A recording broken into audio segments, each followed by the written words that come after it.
საღამომშვიდობისა მოგესალმებით ყველას. დარწმუნებული ვარ, რომ დღეს ძალიან დიდი სანახაობა, დრამატული და უშეღავათო ბრძოლები ველოდება.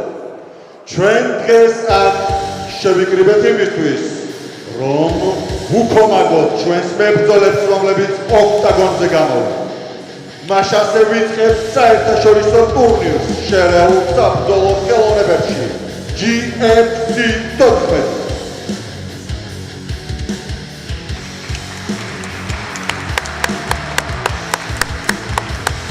ესეც ასე, სანამ ჩვენ მებრძოლებს მოვუხმობდეთ ოქტაგონზე, რა თქმა უნდა გავეცნოთ იმ კომპანიებს, რომლებთა ჩართულობითაც აი ეს საღამო დღეს შედგა. მას ასე, გენერალური სპონსორი გახლავთ კომპანია ევროპაბეტი. სპონსორები საქართველოს სპორტისა და ახალგაზრდობის საქმეთა სამინისტრო, ქალაქ თბილისის მერია. გენერალური პარტნიორები სასტუმრო შაინა და დაცვის კომპანია ალდა. ტურნირის წარმომადგენლიდან ხარდამჭერია საქართველოს შერეული საბრძოლო ხელოვნებების ეროვნული ფედერაცია და აქვე სპეციალური მადლობა მის პრეზიდენტს ბატონ გიორგი კაბულაშვილს.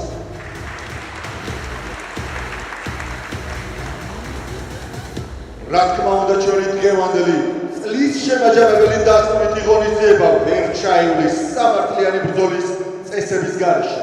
ამ წესებს კი განსაზღვრავენ აი აქ რეფერები, რომლებსაც ახლა წარმოგიდგენთ. რეფერი რინგზე საერთაშორისო კატეგორიის საჯი უკრაინიდან ალექსანდრ ლუნგა. თავარი საჯი საერთაშორისო კატეგორიის რეფერი Oleg Milyakov, Belarus. ხოლო გვერდითი მსაჯები დავით ტყეშელაშვილი და ზაზა კინძოძე, საქართველო. ახლა ვითხოვთ თქვენს ყურადღებას. ვითხოვთ დარბაზში შეკრებილი გულშემატკივრების და ასევე ონლაინ პლატფორმაზე მაყურებელი კომაგების ყურადღებასაც. პირველი წვილი ვუჭკუთხეში მებრძოლი საქართველოდან იასინ იასელიანი.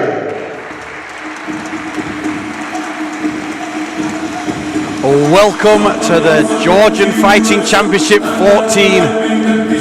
We have an international tournament of mixed martial arts supported by the Georgian Mixed Martial Arts Federation. Live from Tbilisi, Georgia, I'm Ian M16 Butler and I'm joined by Ian the Machine Freeman. Just a quick mention for our sponsors here tonight. We have our main sponsor, EuropeBet, the Ministry of Sport and Youth Affairs of Georgia and Tbilisi City Hall. The first fighter making his way down to the blue corner of the cage. This is a welterweight contest, so a light heavyweight contest, apologies for my notes, and this is Yasin Yuseliani. Yuseliani enters the cage with a record of no wins and 1 defeat. Fighting out of Russia, that defeat came on points in a hard-fought contest.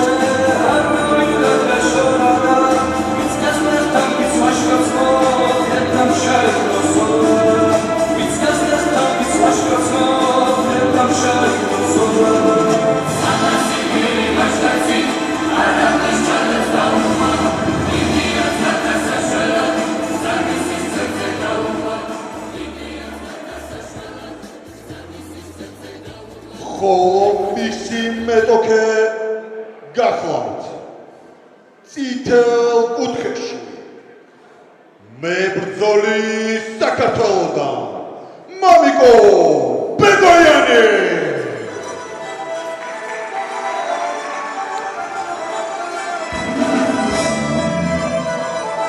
the second fighter making his way down to this cage for this light heavyweight contest. Making his way to the red corner is Mamikon Begovian.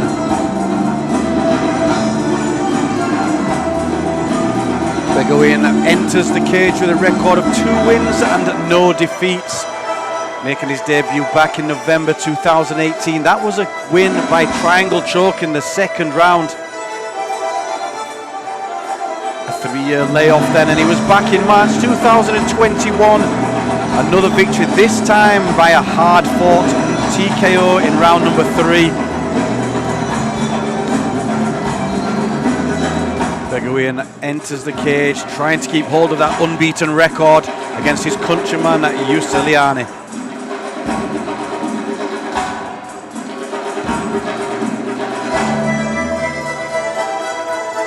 Final mention to our general partners here, Hotel Shine and Al Ghani Security Company.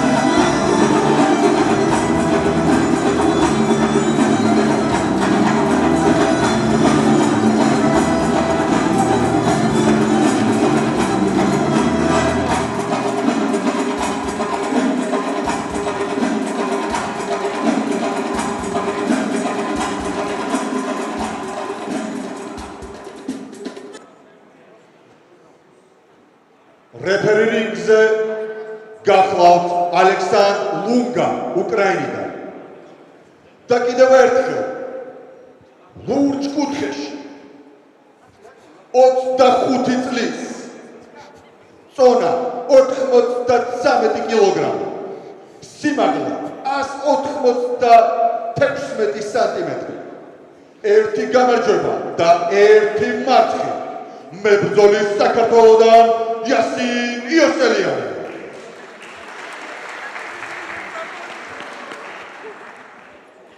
ხოლო წითელ კუთხეში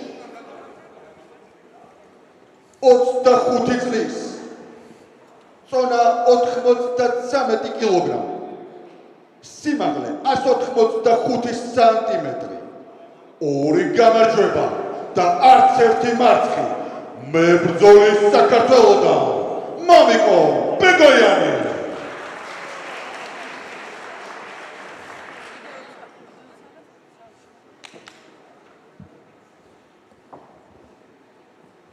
Protect yourself all the time. If I say stop, you stop. Good luck, touch gloves. პირველი რაუნდი Georgian Fighting Championship 14. This is our first bout on the card. Light heavyweight contest. We have Yasin Yuseliani taking on Mamikon Begovian in the red. Yeah, Yasin, he may have a record of 0-1, but he's a very tough guy, and he needs to be, because Mamikon has finished both his fighters before the bell. One by submission, one by technical knockout, so he will be looking for that head in. He certainly has. Yasin has the height advantage, however. He took some solid inside low kicks there, and he seemed to really wince. He's a very tough guy. We watched it on his last fight. Very tough, very durable. But he does have that loss to his record. Oh, nice. Nice left hook on the break there. Yeah, I thought it was nice how he turned him well there with the Thai plum clinch as well, showing he's got those skills. And again, that nice inside low kick. That's going to hurt the calf, especially the long, long legs of Yasin. Yeah, Mamikon switching from outside to inside. Oh, nice left hook. Those punches are reaching its mark. And again. Well, he's got that 11 centimetre reach advantage. He's certainly using it there, Ian. Oh, that inside leg kick. That is going to cause damage to Yasin. I think Yasin's realising that, and he's kind of stepping backwards a bit. He doesn't like it. The look on his face is saying it all. Mamikon needs to attack that lead leg because he cannot attack with the hands. The length of Yasin is just way too much. Again, that inside low kick doing the damage, and again. A little bit of power on those kicks. He could finish the fight. But it's the length and reach of the punches. As you say, this is boxing versus kicks. Yeah, Yasin has got such a long reach. He's a tall guy. Mamikon needs to attack that leg. He's attacking the leg all right, but he's not putting any power into that low kick. A little bit more power, he may stop the fight, Ian. Yeah. Oh, right hand! That rocked him! That rocked him! That shook him to his boots, Ian. Yassin done well to back off just a little bit. He didn't start a headhunt. But Yassin now knows he can hurt Mamikon. It was a beautiful straight right on the button on the chin. Using that reach perfectly and standing out to distance. It was right through the middle of the guard. Oh, and again. Oh, yes! Beautiful shots. Nice 1-2. The left hand first, then the right followed. And again, Yassin very wisely just pushes away. That inside low kick again. I wouldn't be surprised if we see a switch of stance here. Well, for a guy who's 0-1, he's very composed. Very composed indeed. Yeah, that one loss was a tough fight and he got the rounds in. There's a lot to be said for having 3 rounds under your belt, even if you do get the loss. Well, it looks like Mamikon just doesn't want to initiate any sort of striking now. He knows how the power is. Since that first right hand in, he's been on the back foot and looking unsteady on his legs. He's looking back. Oh, and again. Beautiful, two big right shots. hand. He just needs to connect one more time, I feel. He nearly ran away there. There's the blood coming from the nose. He's taking some punishment. He's looking for the cage door. Oh, the referee's going to stop it. Oh, what a great finish. Yasin Yusilani. He goes from 0-1 to 1-1. What a beautiful finish. As soon as he connected with hands, we saw the power. And Mamikon just didn't want anything to do with that. He was looking for the cage door near the end of that fight. He was moving backwards, but what a finish.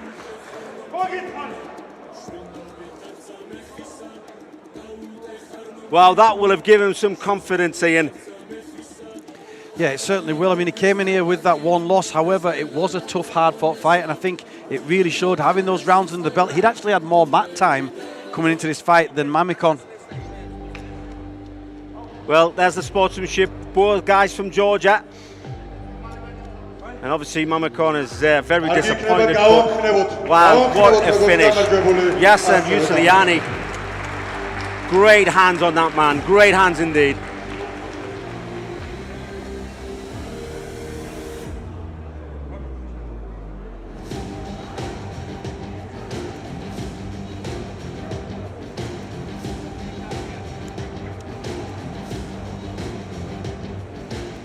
Well, that could be a broken nose, Ian. Look at the shape of that.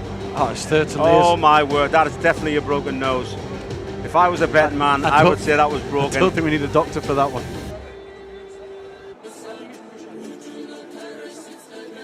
და ყავს პირველი ბრძოლის გამარჯვებული. პირველივე რაუნდში ტექნიკური ნოკაუტით და ის გახლავთ Yasin Yusilani.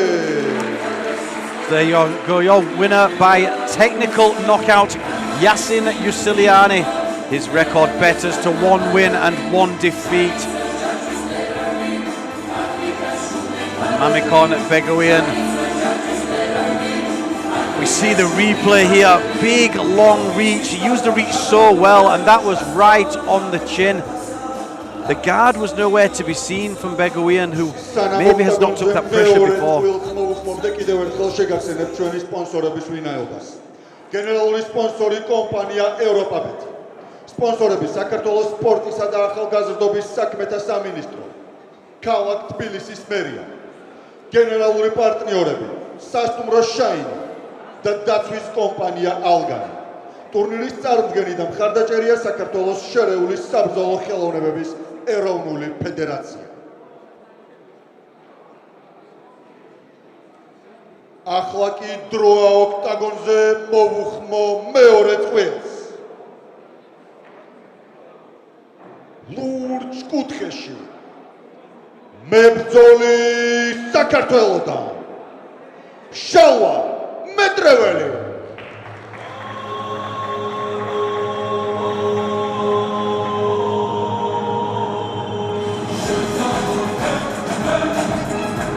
You're watching Georgian Fighting Championships 14.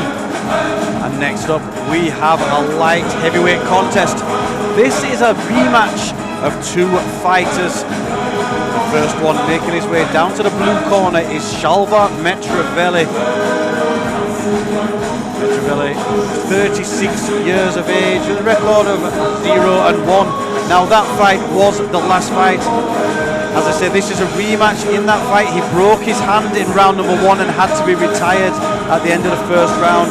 I'm sure he will want to get some vindication for that. Weighing in at 93 kilograms and fighting out of Georgia.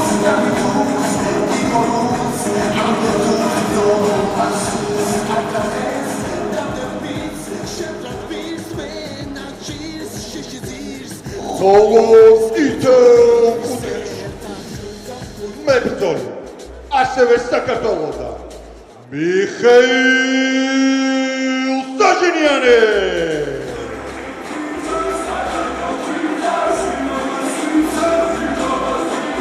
So his opponent making his way down to the red corner is Mikhail Sashiniani. Now Sashiniani is 24 years of age, 12 years the junior of Mitrivelli. He has a very impressive record of 5 wins and 1 defeat. Slightly shorter at 182 centimeters. And he felt he was winning fight number 1.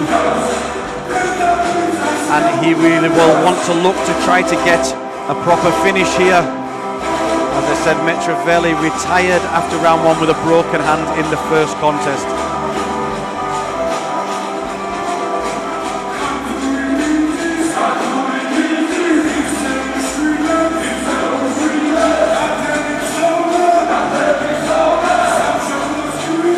The final checks over by the assistant referee. And Sashiniani will make his way into the red corner.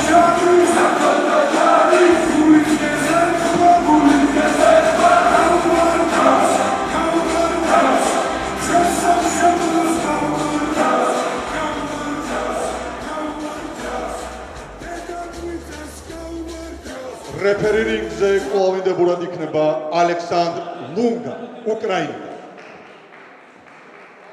და კიდევ ერთხელ ბურჯ კუთხეში 36 წლის, წონა 93 კილოგრამი, სიმაღლე 183 სანტიმეტრი. ჯერჯერობით არც ერთი გამარჯვება და ერთი მარცხი. ნახოთ რა იქნება დღეს. მებრძოლი შალვა მეტრეველი.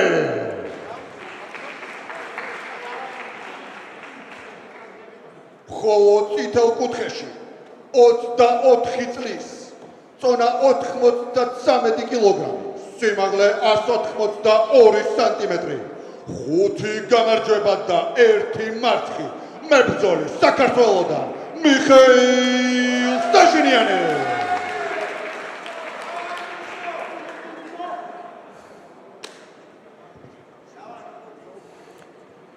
Внимательно слушаем мои команды, правила не нарушаем. После команды стоп не работаем. Следим за защитой на протяжении всего. Руки пожали. Guerrilla Fighting Championship 14. This is a light heavyweight contest. We have Shalva in the blue corner, Mikhail in the პირველი red. რაუნდი.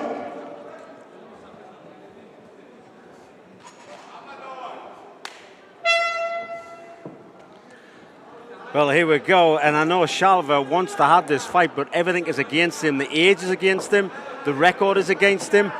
He did break his hand, like you said, Ian, in the first fight where these two met each other, but he has a lot to pull off. Oh, look at that shot. That was beautiful. How fast was that? That was slick wrestling there, Ian. Instinctive wrestling. He dropped the level, changed, switched around the back, and he is on top. He felt to Mikhail that he won the first fight, and he thought it was very unfortunate that Shalva got injured, so I think he really wants to make a statement here. Well, let's see what his ground and pound's like. He's in half guard right now.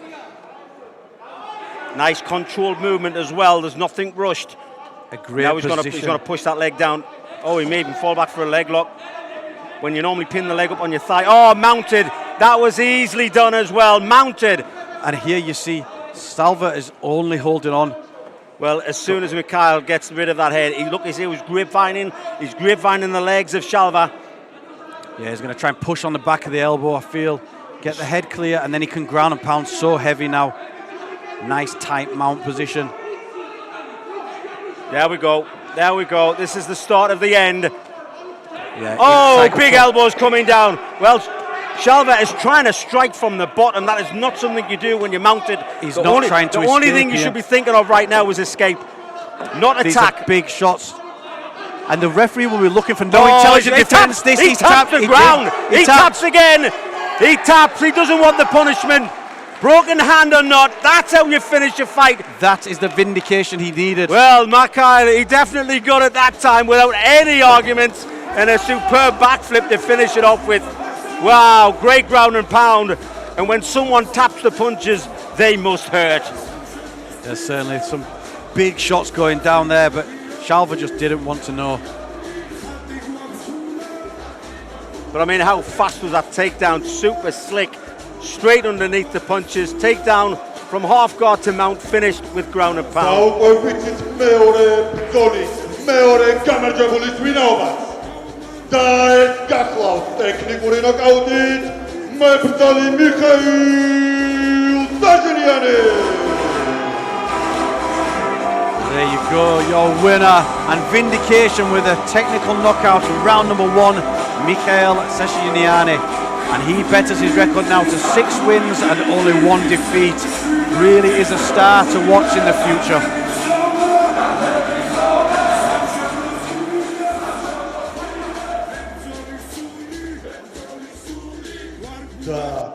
And here we watch the replay of this light heavyweight contest. It was that instinctive wrestling that started things off, dropped the levels, came around the back. The transition from half guard to mount was beautiful, and then he started laying down heavy strikes. Big shots here. Metrovelli, no intelligent defense.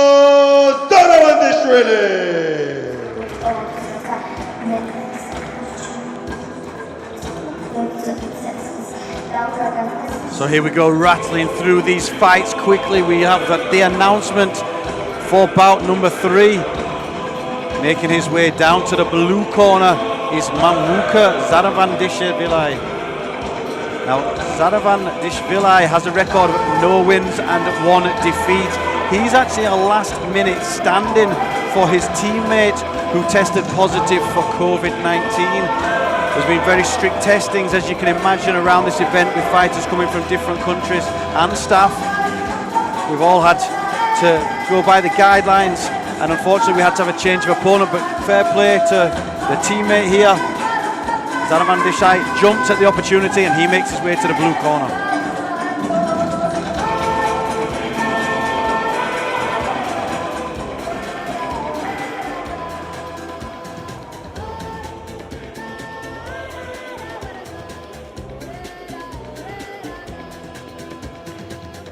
ხოლო წითელ კუთხეში მებრძოლი ასევე საქართველოდან მიშა გორიაშვილი.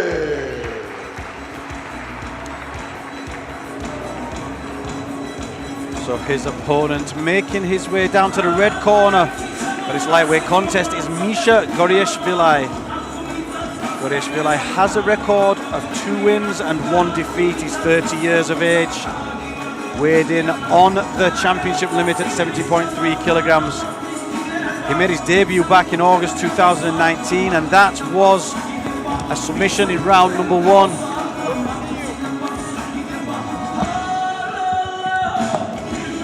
His next fight was a decision loss. However, he came back in July of this year with a first round knockout, a huge impressive knockout. 3 minutes 30 of round number 1.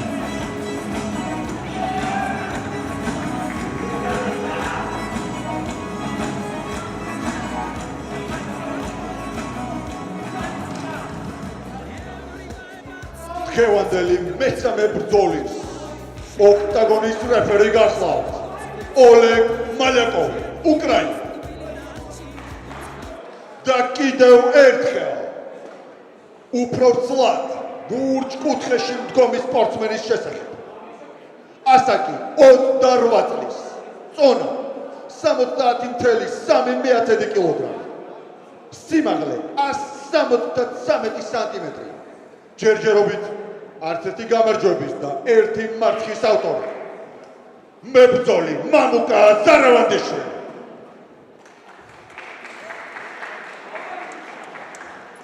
ხოლო წითელ კუთხეში მისი ოპონენტი ასაკი 30 წლის, წონა 70.3 კილოგრამი, სიმაღლე 170 სანტიმეტრი, 2 გამარჯვება და არც და 1 მარცხი.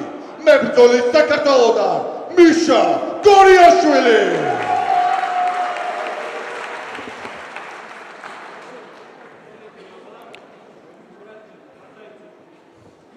Georgian Fighting Championship 14. This is a lightweight contest. We have Mamuka in the blue corner, Misha in the red.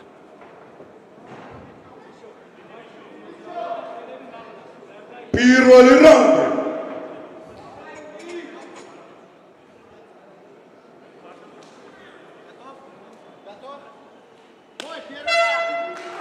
Well, a very evenly matched bout, I feel, for this one, Ian. Although the record is 0-1 against 2-1. Oh, starting off fast and heavy. Wow. Aggressive Misha, start. takedown.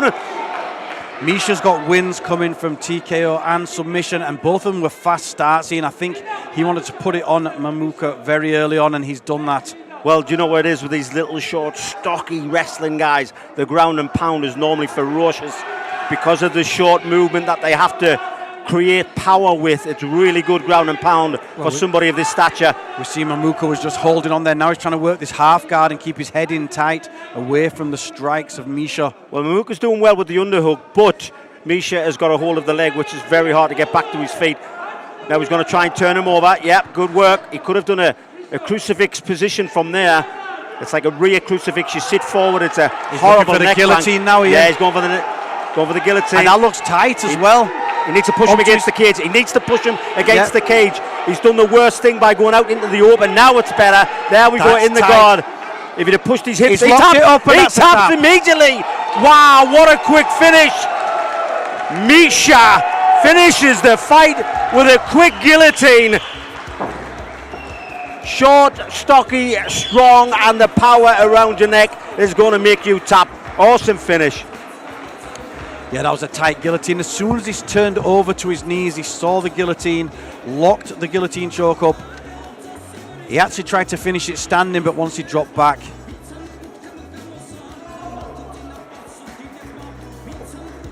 და როგორც ხედავთ ეს ბრძოლაც, მისი ორი წინამორბედის მსგავსად დასრულდა პირველივე რაუნდში და კისრის მახრჩობელაილებით ბრძოლის გამარჯვებულად ვაცხადებ მიშა გორიაშვილი.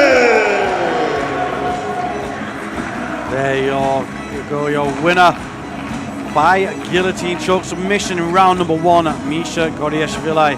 Here we see the start. He came out aggressive, pressuring forward, pushing up against the fence, a big pick-up and slam, and then set up this guillotine choke finish.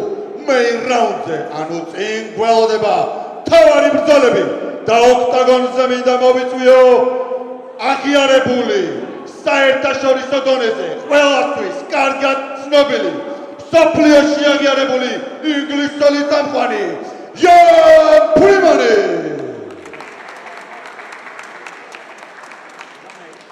Nice to meet you. Welcome.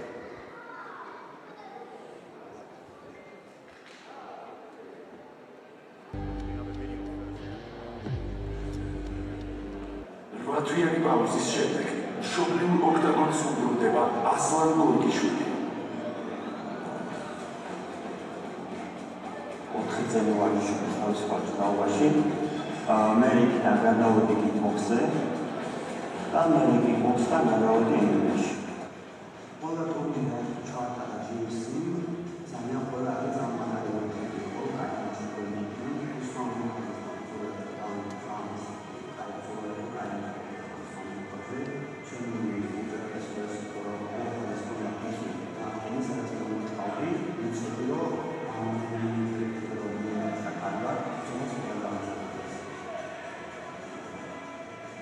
Antiselilomi კარიერაში მეათე გამარჯვების მოპოვებას სომეხ არტურ აღაჯანიანს ეწევა.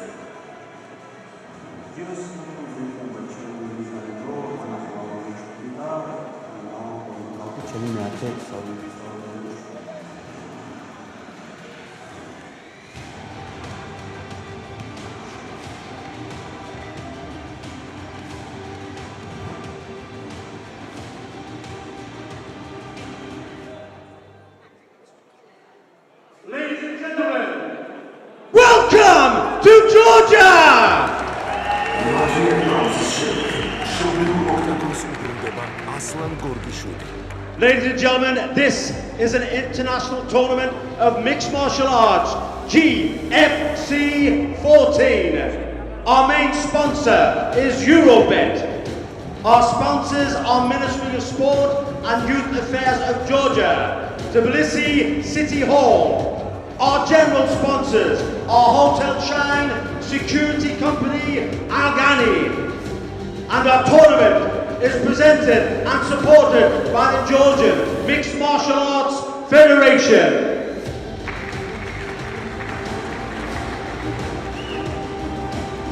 Ladies and gentlemen, we are live!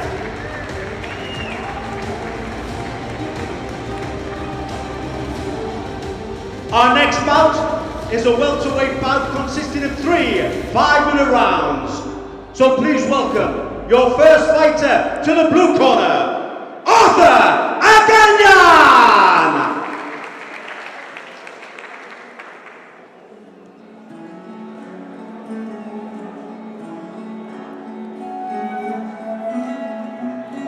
You're watching Georgian Fighting Championship 14.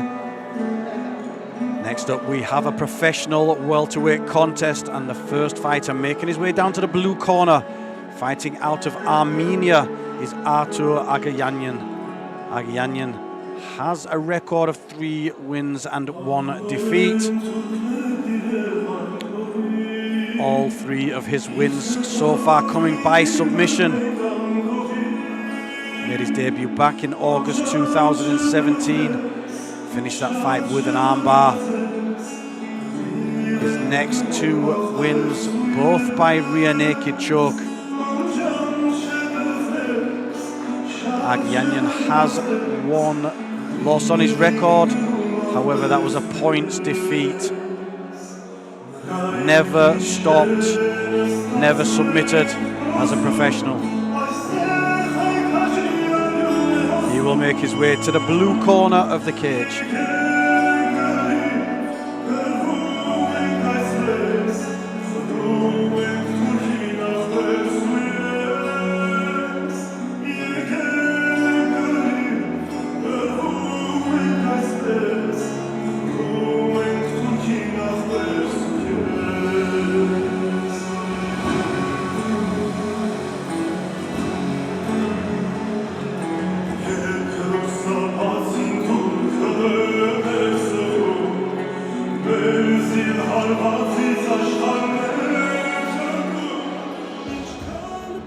Ladies and gentlemen, welcome his opponent to the red corner, Aslan Gorgishvili!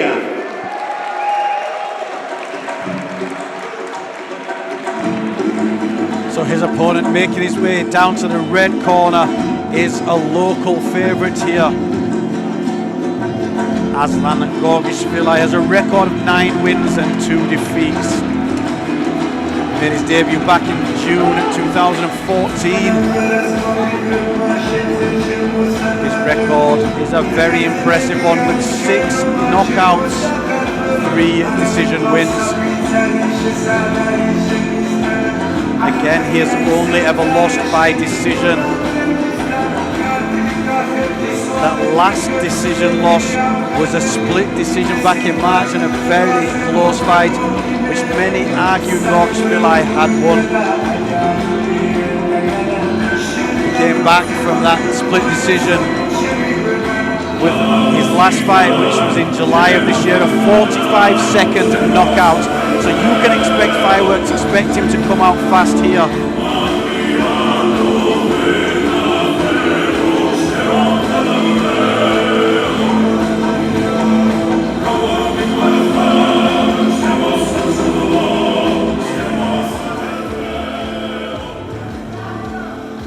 Ladies and gentlemen, this is a welterweight bout consisting of 3 5-minute rounds. Now let me introduce your fighter in the blue corner. This fighter is 29 years old. He weighed in at 77.1 kilograms. He stands 180 centimeters tall and has a record of 3 wins with 1 loss.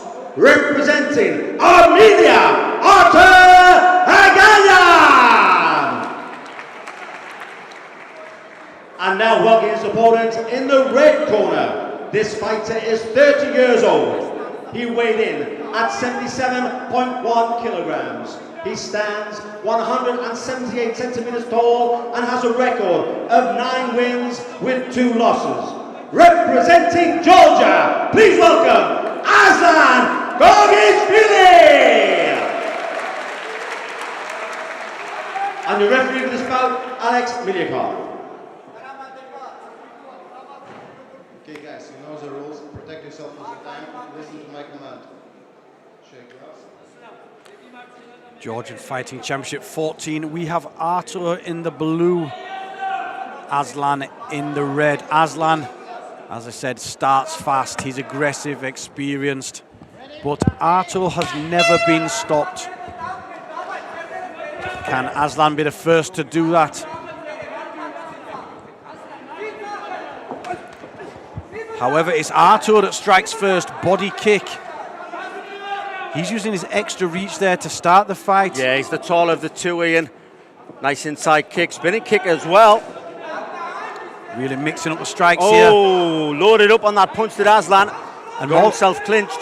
More than just mixing up the strikes, he mixed up the wrestling Artur there. got the outside trip. He actually took his man down, but he reversed him. Aslan now in the butterfly, half butterfly guard. Switches into the full guard now for Artur.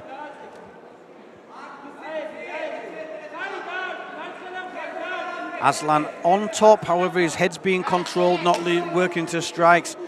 I think he was lucky to get into the top position, that scramble, or maybe experienced, Ian. Yeah, well, Aslan needs to sit back on his heels. A little bit of a posture, so he can throw down some big bombs, some ground and pound. He's controlling the wrist, but it's not really doing any good to any of them. Referee is urging them to move. Artur looking to try to work those legs up, switches onto the hip guard. Yeah, I think that was Artur's plan from the beginning, just hold on. And I don't mean that in a bad way, because it's actually worked. He's now got him back on his feet, and that's where he wants him. Yeah, we saw a good variety of attacks early on. So, comes forward with strikes with left and right hands there, Artur. Well, it's Aslan's got the underhooks. Referee's looking, make sure he's not got, he's got his finger in the cage. Yeah, there we go. He was holding well the cage. spotted. Alek Milyakov, great referee, international referee. Spots that immediately. But it's now Artur that has Aslan up against the cage right now. I feel Artur's using his height really well here, Ian. He's got the overhook, he's pressuring down heavier with his hips quite far out. But, oh, that was a nice strike. Oh, he goes for the whizzer throw, but he gets reversed again. Oh, now in a worse position because this is side control. Good ground and pound from here, I would feel, from Aslan. Yeah, lovely work from Aslan to manage to get on top. Holding that position well. Can he get his head clear this time and start to land some strikes? In the guard, I felt he just kept his head down too low. Yeah, he was too close. If you're too close to your opponent, you're going to get re-guarded here as well. Yeah, there's half guard. Now butterfly, full guard. Good work there by Artur to get him in the full guard quite easy. Well, he hung on the last time when the referee stood it up. There's no messing from our referee, Milyakov. If he sees a lack of action, he's going to stand him, he's going to spin round for an armbar. Use the cage with your foot.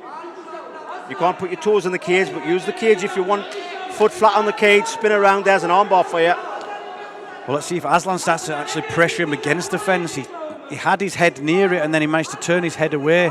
Well, the thing is, Ian, Aslan, when you're that close to somebody, you're obviously not pulling. Oh, there again, you got another stand-up. That was quick. When you're that close to somebody and you're resting your arms on someone's chest, you're more liable to get armbarred because you're not moving them. You're not taking them away from your opponent. Whereas if you step back and ground and pound, it's harder to armbar someone. Well, here they are, back stood up, and this is where I feel Artur wants to be with that longer reach.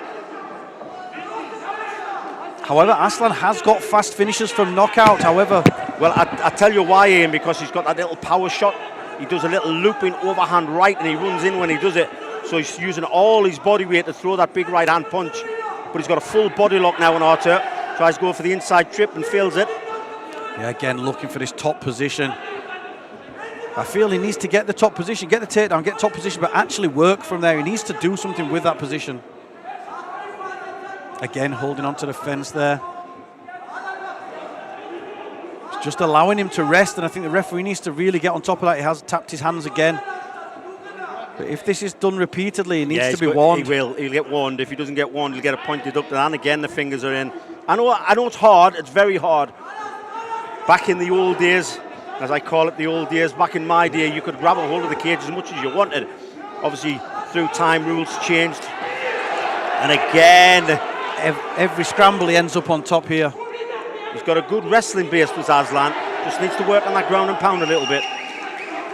Yeah, nice to see him try and get his head up now. He's got the head against the fence. It cuts out a lot of the guard work, and now he can ground and pound in this position. And then we have the 10 seconds. So we're going to finish here with Aslan on top, and he's landing the first few elbows he's managed to get. Well, it's our first full round of the evening, mate. Yeah, and it was a good, explosive one. I thought Artur started better. He had the striking, the spinning hook kick, the longer strikes. However, every time it got into a clinch, I believe the clinch was won by Aslan. He had better scrambles, always ended up on top. Maybe see a replay from round number 1. The moment you see the corner there of Artur. Oh, wow, they're giving him a shower in that corner right there. He needs to wipe that down. But yeah, you're right, Aslan, because he won the scrambles and because he's in top position more than Artur, I think he has won that round. Definitely a 10-9 to the red corner.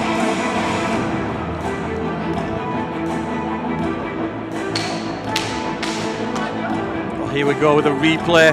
And there it was the throw attempt by Artur. However, it was the reversal and the scramble won by Aslan. And that was the story of round number 1.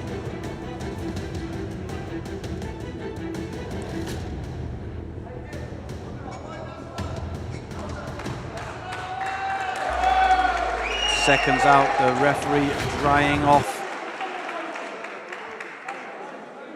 Again, well spotted there from our experienced referee.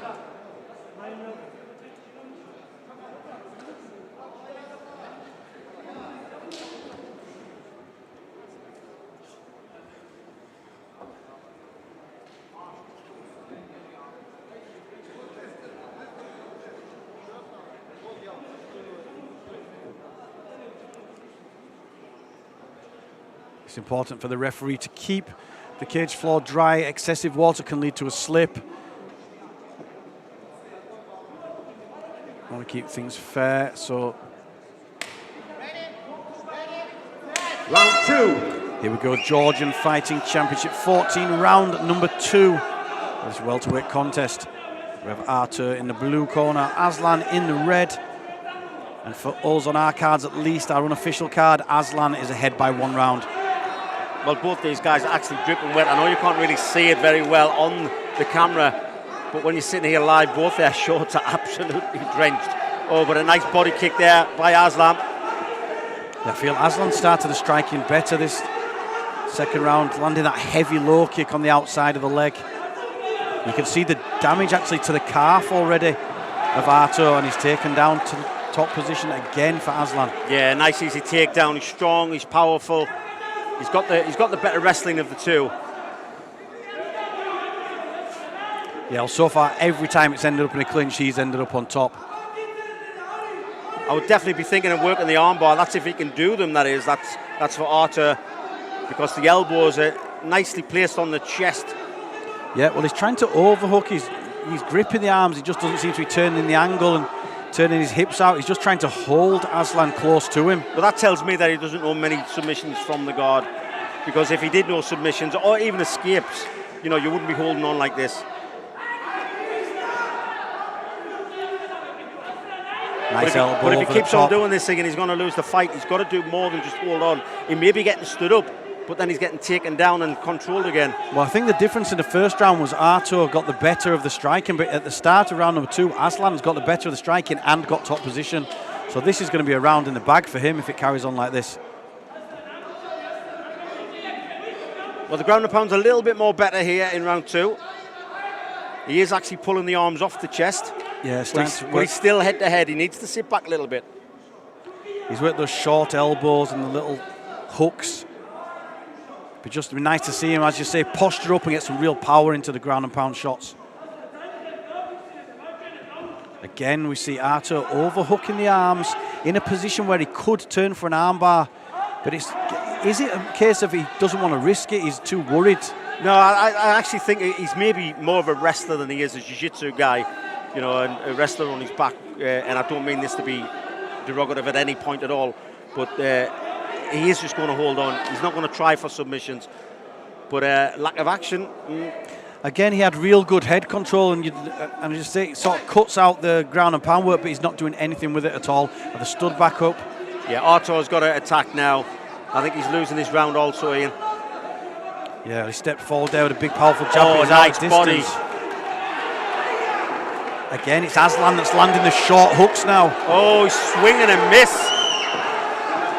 Widely kicks. There's a triangle. Oh, he could have done a triangle. I really thought he jumped into a triangle there, Ian. Yeah, again, I think it's just a lack of experience from Artur with the submissions. Well, Artur kind of gave up, dropping to his back there. It was like, I'm not getting the best of the striking, now I'm going to drop to my back, but he's not getting the best on the ground either, so what can he do? Well, he's got one hook in. Oh, mounted. This is over. Yeah, this could be the beginning of the end here, I really do think. He didn't know how to escape from his back. If you don't know how to escape from your back from the guard, you definitely don't know how to escape from your back on mount. Again, look, holding on. Now, the referee has been kind to Artur, and he's been standing the fight up from the guard position, so maybe he's going to be kind here. But well done, though, by Islam. Aslan is actually cross-facing, which will make him break that guard. He needs to be careful not to push off the fence. There we go. Yeah, so he needs to get that forearm in the face, as you say, the cross-face, and just make some room so he can land the shots down, and there he breaks the grip. Oh, he covers his face immediately. Well, what? I don't understand why Aslan is staying down. He's staying chest to chest. I mean, he doesn't look like he has the powerful ground and pound, and nothing from coming up from his chest posture up high. All of it is laid down here and just throwing the shots in. Right, now he's up. He seemed to push more than strike with that elbow, though. And then what that did was it allowed Artur to grip his hands back together behind the back, and again it stalls the action. You know what? We said it might be over, but wow, with 30 seconds to go, I think this is going to go into the third round. Yeah, and it's crazy that Aslan has fast finishes from knockout. However, those knockouts haven't come from ground and pound on the floor. Yeah, come from standing, yeah. Well, he's thrown one shot and then going back down to chest. Thrown one shot and going down chest to chest. It's not what you need. You need to stay seated. Stay seated. Well, there's a 10-second knock. Well, he's just lost himself the fight by doing this. Well, that's lost the early win, I should say. Yes. Not lost the fight. My apologies in saying that, but he had 2 minutes to work there, and he just messed about doing chest to chest. He certainly did. Well, he's got 3 decision wins on his record. He's also got 6 KOs. I think it's very clear from what we're seeing here that those KOs have come from standing. Now, Artur, you know, in his favour, he's never been stopped. He's never been submitted or stopped. So it could be that he's taking these shots well, but again, you see he dropped down to the floor here with that double leg takedown, sits in the guard. He just did not do anything with the position. And this is a good position here, Ian, when he's sitting upright. And then all of a sudden he drops down chest to chest, as if like that's his safety blanket. Yeah. You know, I mean, sure, chest to chest, as long as you know how to base off, it's a good position to be in. But this is not jiu-jitsu, this is MMA. Finish the fight. Well, that was a wasted opportunity. I think watching back on this tape, he will kick himself that he had the opportunity to finish there in round number 2.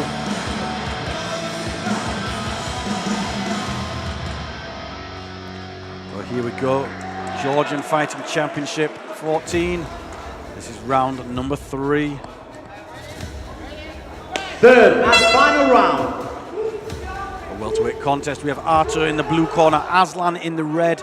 On our cards, at least, is 2 rounds up going into round number 3. It starts with Artur pressuring forward. Again, that double. Yeah, it was like a looping overhand right that was so slow. It allowed Aslan to change levels, drop down for the takedown. Well, let's see if he can do any difference here. Oh, nice little short elbow. But again, that little comfort blanket where it's chest to chest. No, he's got to be wise to Artur holding on. He's got to be wise to this by now. Shuli's corner have said, look, you can't get too close. Again, he grabs the head. You can't get too close because Artur is just grabbing a hold of you, Aslan. You need to move back, posture up, sit back on your heels. Yeah, even if he could work his hands on the inside of the biceps just to stop him gripping. Well, he's in no threat of a submission coming to him because Artur hasn't decided to do one submission, whether it be an armbar, triangle, Kimura, anything. So sitting back on your heels is not going to make any problem to the submissions that's coming towards you because there's none. Well, at least he's got his feet now up onto the hips. Maybe he could try to pressure those shoulders. Again, goes back to the closed guard. Yeah, like you said, the safety blanket was a really good explanation of it, Ian, there. It's like his safety blanket, sitting guard. Oh, nice little elbow there, Ian. Needs a few more of those. That's what he does. He needs to get some more of these in. And Artur surely can't just keep holding on, keeping those legs locked. You see there, again, the overhands, the locked feet. I think there's a little cut there to the nose of Artur off that little short elbow. Yeah, it was sharp elbow across. If you could just work more of these now. Push on the inside bicep, fire the elbow over the top. Got 3 minutes left now in this fight. The fight has been all Aslan.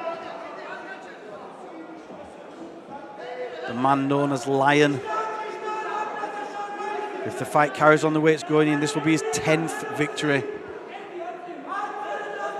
Well, there's no denying this guy can fight. He's definitely controlling this round up. And as I say that, the referee stands him up. Well, there's no messing from Alec. He definitely wants these guys on the feet, and who can blame him? We like to see action, Ian. Yes, we do, and they're back on the feet. Let's see if we can see these standing strikes, these knockout punches we know Aslan has in his arsenal. Now he knows Artur's tiring. He's worn him down on the floor. Can he land one of these big swinging hooks? Oh, well, that was nice. That was nice. Although the spinning kick was, you know, it was a disguise to go for that clinch. He spun, he missed, he clinched, he got the takedown. Yeah, great Aslan, work. Oh, nice short elbows. Nice half guard position. He's got the arm trapped as well. I don't know if we can see that on the tape, but he's got the arm trapped. Top half guard is a good position for ground and pound, Ian. Maybe a better position for him now because it's harder for him to hold and control the head from underneath. Yeah, a lot better, I agree. Again, he's tying up the arms, trying to stop Aslan from striking with anything significant. That's a lot better. That's better. Now he needs to posture. The thing is, from the bottom, unless you're going to kick somebody in the head from bottom, then maybe get a knockout. But it's very hard to hurt someone from bottom position to throw a punch. I know it's happened. I know some people who've actually been knocked out when they're in top position and their opponent is on the bottom. But it's few and far between. It's a very rare thing to do. So what Aslan needs to do is needs to forget about worrying about punches from there.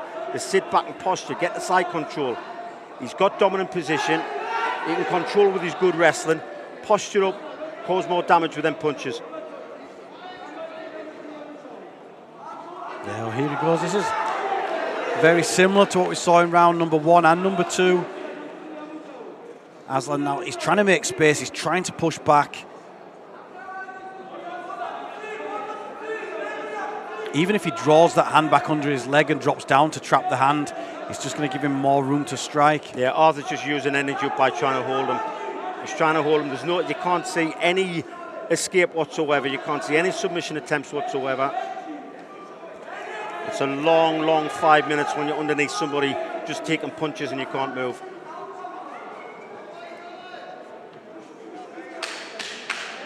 Well, the final seconds, and he rides it out hard as Aslan. Yeah, stands up, out the guard, landing big shots, wants to finish strong, and he does. And the damage there to the head, the eye, the nose of Artur Aguianian really shows the power of Aslan Gorgashvili. I know he will have wanted a finish, but there he has his 10th victory as a professional. 6 now by knockout, 4 by decision.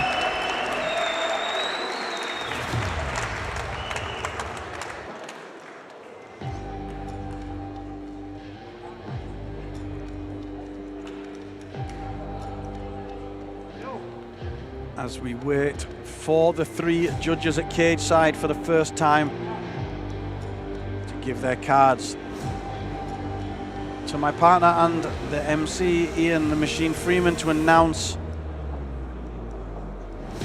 the official decision for this contest.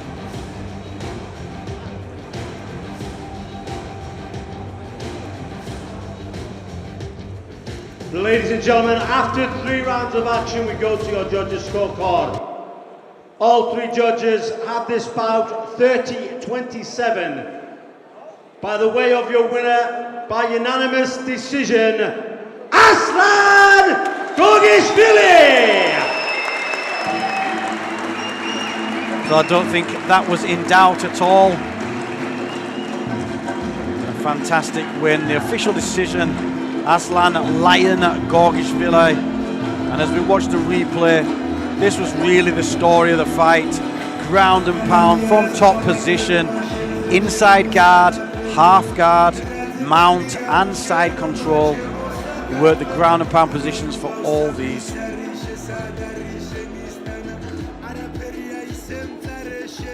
Ladies and gentlemen, we have a special female bout. Atom weight bout consisting of 3 5-minute rounds.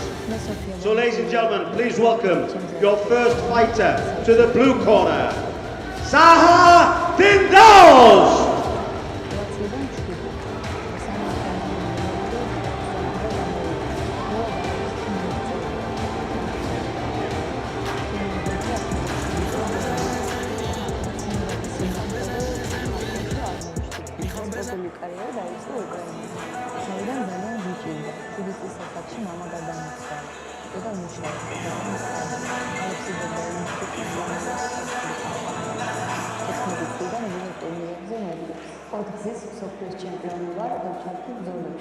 სამჯერ ბრინჯაოს მედალი მაქვს მოპოვებული ევროპის და მსოფლიოს ჩემპიონატის სამბოში და კიდევ წინ მაქვს ძალიან ბევრი გეგმები. ჩემი მეს რეკორდი არის 3-1, მაგრამ 5 მატჩზე უფრო სამართლიანი იქნება. ერთი მოგება საერთოდ არ ჩამეთვალეს, ის ერთი მარცხი სუპერ უსამართლოა. ჩემი სპორტული შედეგებით დედას მინდა მადლობა გადავუხადო იმისთვის, რომ მთელი ცხოვრება ვერ ჩიმერდა და მოგმარებოდა. ეხლა თავადაც დედა ვარ და ყველაფერს უკეთ ხდება. ვარჯიშის ოჯახის შვილის ერთმანეთთან შეთანხმება იური არ არის, მაგრამ მეგონა ყველაფერს სწორად ვაკეთებ. ჩემს შვილს ექნება ყველაფერი და მე და მამა. ამაში დარწმუნებულია. ჩემი კიდევ ერთი სურვილი, ჩემი პირველი ძმების კოლექციონერების მადლობის გადახდა. იცოდა რომ მამა ამყავდა და ბევრი რამე გააკეთა ჩემთვის. ბრძოლის წინ მარტო ვждები, მუსიკას ვუსმენ და ვფიქრობ იმაზე, რომ ყველაზე ძლიერია და არავის არ უნდა შანსი გამოვაცოთ. ჩემი მთავარი მიზანი ბუნებრივია, UFC-ში მოხვედრა და იქ ამისთვის ჯგუფია.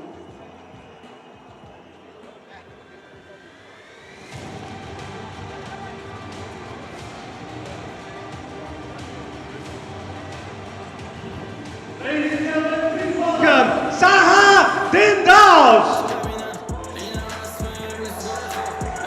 You're watching Georgian Fighting Championship 14. Next up, we have an atom weight female contest. That's 115 pounds or 48.5 kilograms. And the first fighter making her way down to the cage, she's fighting out of the blue corner, all the way from Iran, is Saha Dindaus. Made her debut in February 2020. She lost that fight by decision. That was in round number 2.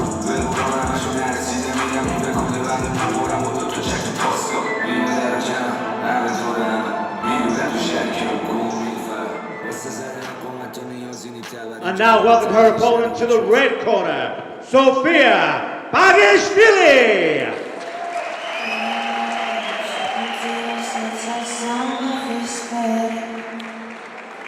And her opponent making her way down to the red corner, as you just saw on that VT. She is a fighter fighting out of Georgia, but a refugee from Abkhazia. She says her goal is to fight in the UFC and she's here to make an impression. She lost her debut back in 2019, then came back with 3 wins. All 3 wins by submission. The last 2 in the very first round, and her last fight was an 18-second armbar. She makes her way to the red corner, looking to impress.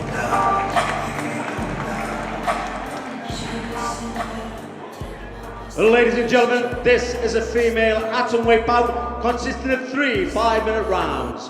Now let me introduce your fighter in the blue corner. This fighter is 29 years old. She weighed in at 48.5 kilograms. She stands 164 centimeters tall and has a record of no wins with 1 loss.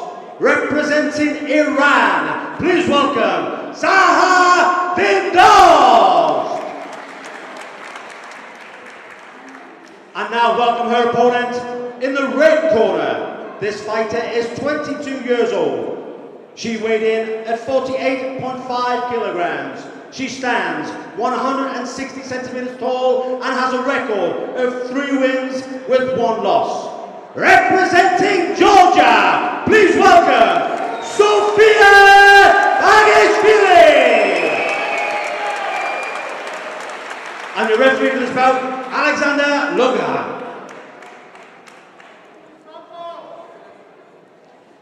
Listen my instructions all the time. Protect yourself all the time. If I say stop, you stop. Touch gloves, block your opponent. Georgian Fighting Championship 14. This is a female contest.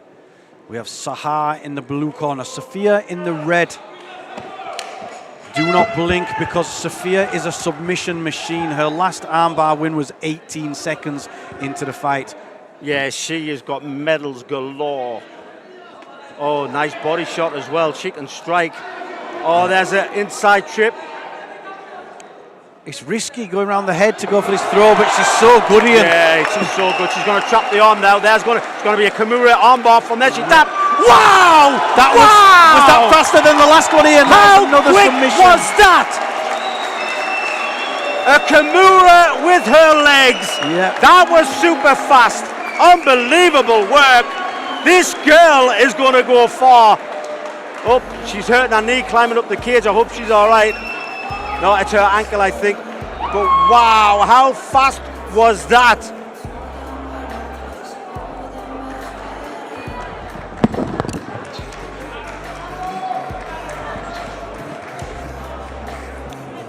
Fantastic win there for Sofia Bagishvili. That is 3 fast first round submissions. She's starting to look like a real star.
Ladies and gentlemen, we have a winner by the way of Kimura in the very first round, Sofia Bagishvili! There you go, the official decision, another win. Sofia Bagishvili with another first round submission. Fast finish. She is looking unstoppable as we watch the replay of this atomweight contest. Straight in, hand around the head, gets the throw and the submission.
Всем большое спасибо, кто на меня смотрит, кто болеешь, кто вы болеешь, это все для вас.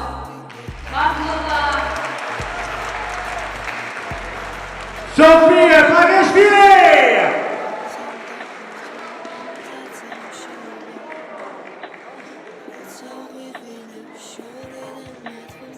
სამი წლის შემდეგ პირველად გავა ოქტაგონზე მიხეილოვას.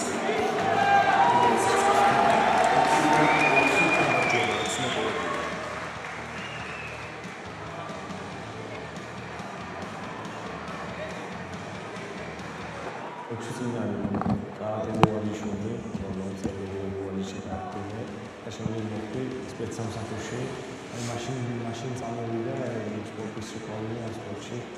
უნდა რაღაცა გამიკეთე. ოფიციალურად გუნდი გავაკეთე, კლუბი ჩამოვაყალიბე და 13 ლეგიონი დღეს ახალციხეში და საქართველოში ყველამაც. ბიჭებზე ფიქრობდი, ერთი შეჯიბრი მეორე, მესამე ყველა წამოვიდა. ეხლა უკვე ისეა, თვითონ ცნობილი სწავლის. აქეთ მეხმარებიან უკვე მომზადებში. თავისი სუპერსერიის გაგრძელება ქართულ მებრძოლს ირანელი მარტინ საფარის წინააღმდეგ აქვს დაგეგმილი. ვიდრე რომ ამას ჩვენ დაჩვენებთ, აი უფრო პოპულარული უნდა ვხადოთ ეს ორგანიზაცია.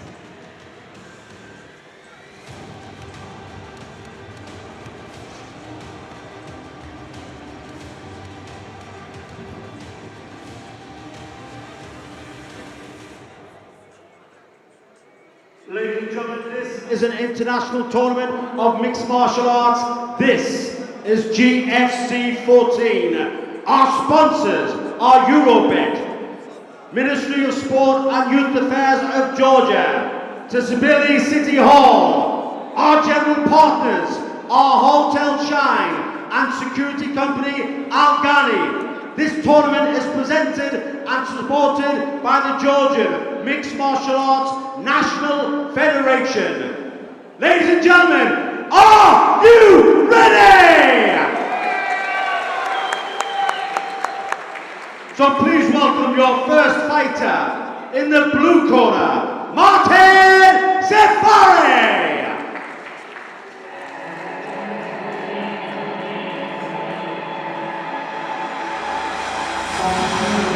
Georgian Fighting Championship 14. We are live from Tbilisi in Georgia. This is a lightweight contest. First fighter making his way down to the cage to the blue corner, Martin Sefari. He has a record of 2 wins and no defeats, making his debut back in December 2018. Won that fight by guillotine choke in round number 3. Sefari has been so fired up for this contest, and he was head to head with his opponents at the weigh-in, pushing his forehead in and looking ready to go yesterday.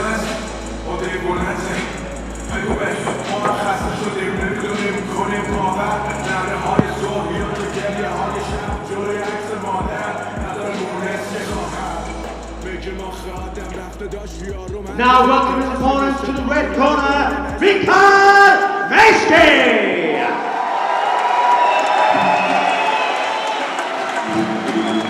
So his opponent making his way down to the red corner for this lightweight professional contest is absolute local crowd favourite Mikhail Meske, 31 years of age, with a record of 4 wins and no defeats. He fights out of here in Tbilisi, Georgia, and you could see how much the crowd loved him yesterday at the weigh-ins, today at the fight. He has been fighting since September 2007 as a professional. He went into the professional ranks with an unbeaten amateur record with 2 heel-hook victories in 2 fights. He made his professional debut in September 2007 with a TKO win in just 34 seconds. He didn't fight again then for 7 years, but came back with a 2-minute knee bar win. His busiest year to date, 2018, he had a KO in round number 3 and a rear naked choke in round number 2. He's not fought since November 2018. But this man has 6 wins out of 6 inside the distance, 4 of those as a professional. Absolute fan favourite, looking to impress, but this is 2 unbeaten fighters here. Safari looks fired up, nose to nose with him at the weigh-in. Can he be the first man to beat Meske?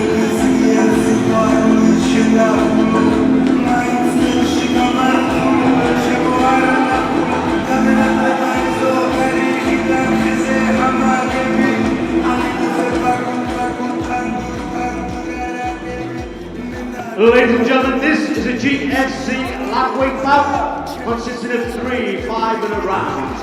Now let me introduce your fighter in the blue corner. This fighter is 21 years old. He weighed in at 70.3 kilograms. He stands 178 centimeters tall. He has a record of 2 wins and no losses. From Iran, Martin Safari! And now welcome his opponent in the red corner. This fighter is 31 years old. He weighed in at 70.3 kilograms. He stands 178 centimeters tall and has a record of 4 wins with no losses. Representing Georgia, please welcome Mikhail Meske! And your referee for this bout, Alexander Longa.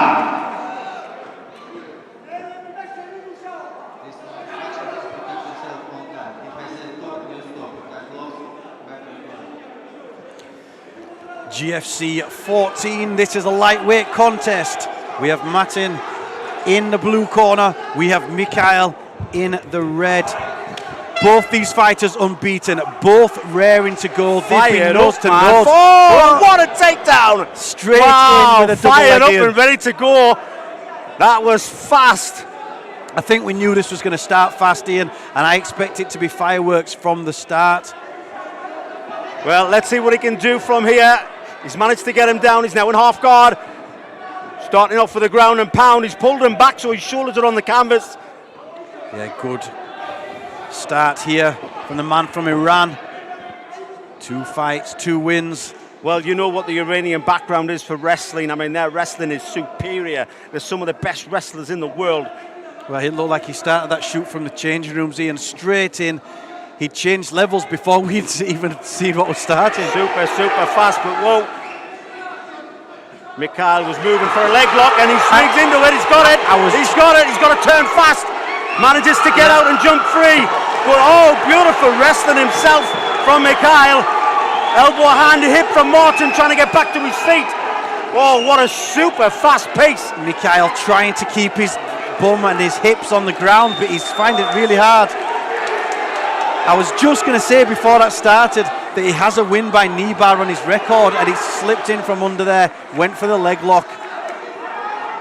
Well, you've got to take your hat off to Martin, because when people normally get leg lock, they panic, they tap before it actually works. They don't want to feel that pain. They don't want to. They know they're going to be out of action for months if that snaps the ankle.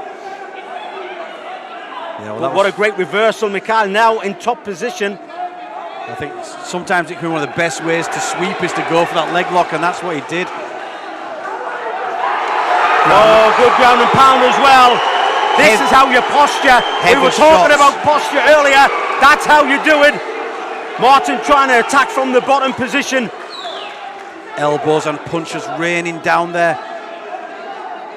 Looking sharp, looking to pin the arm now. And this is again that ground and pound half guard position we saw. Really, Mikhail looked like he took maybe just a little breather there, secured his position, got down low, and watched for him to come back up high when he clears the arm off the head. Yeah, nothing wrong with securing your position. Secure the pin.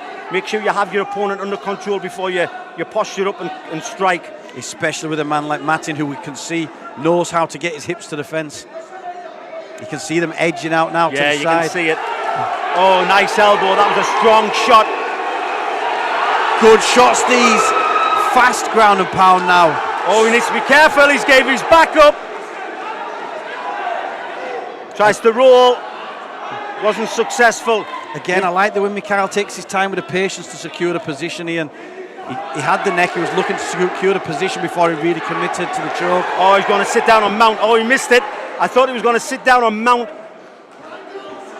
Well, what an explosive round so far. The hammer fists from bottom position. We were just talking about strikes from bottom, and if you are going to strike from the bottom, hammer fists are the ones that you should do, because you don't need a lot of big elbows. Yeah, you don't need a lot of space to throw them. There he falls back for a leg again. Yeah, he's looking for that heel hook. He had the pinch on it, but he managed to get the knee clear.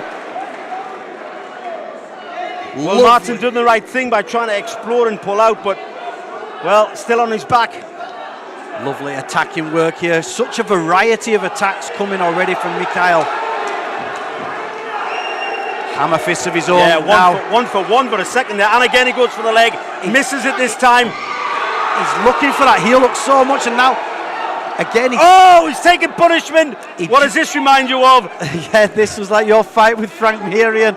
He just couldn't quite get the bite on the heel, and that is where you suffer the ground and pound.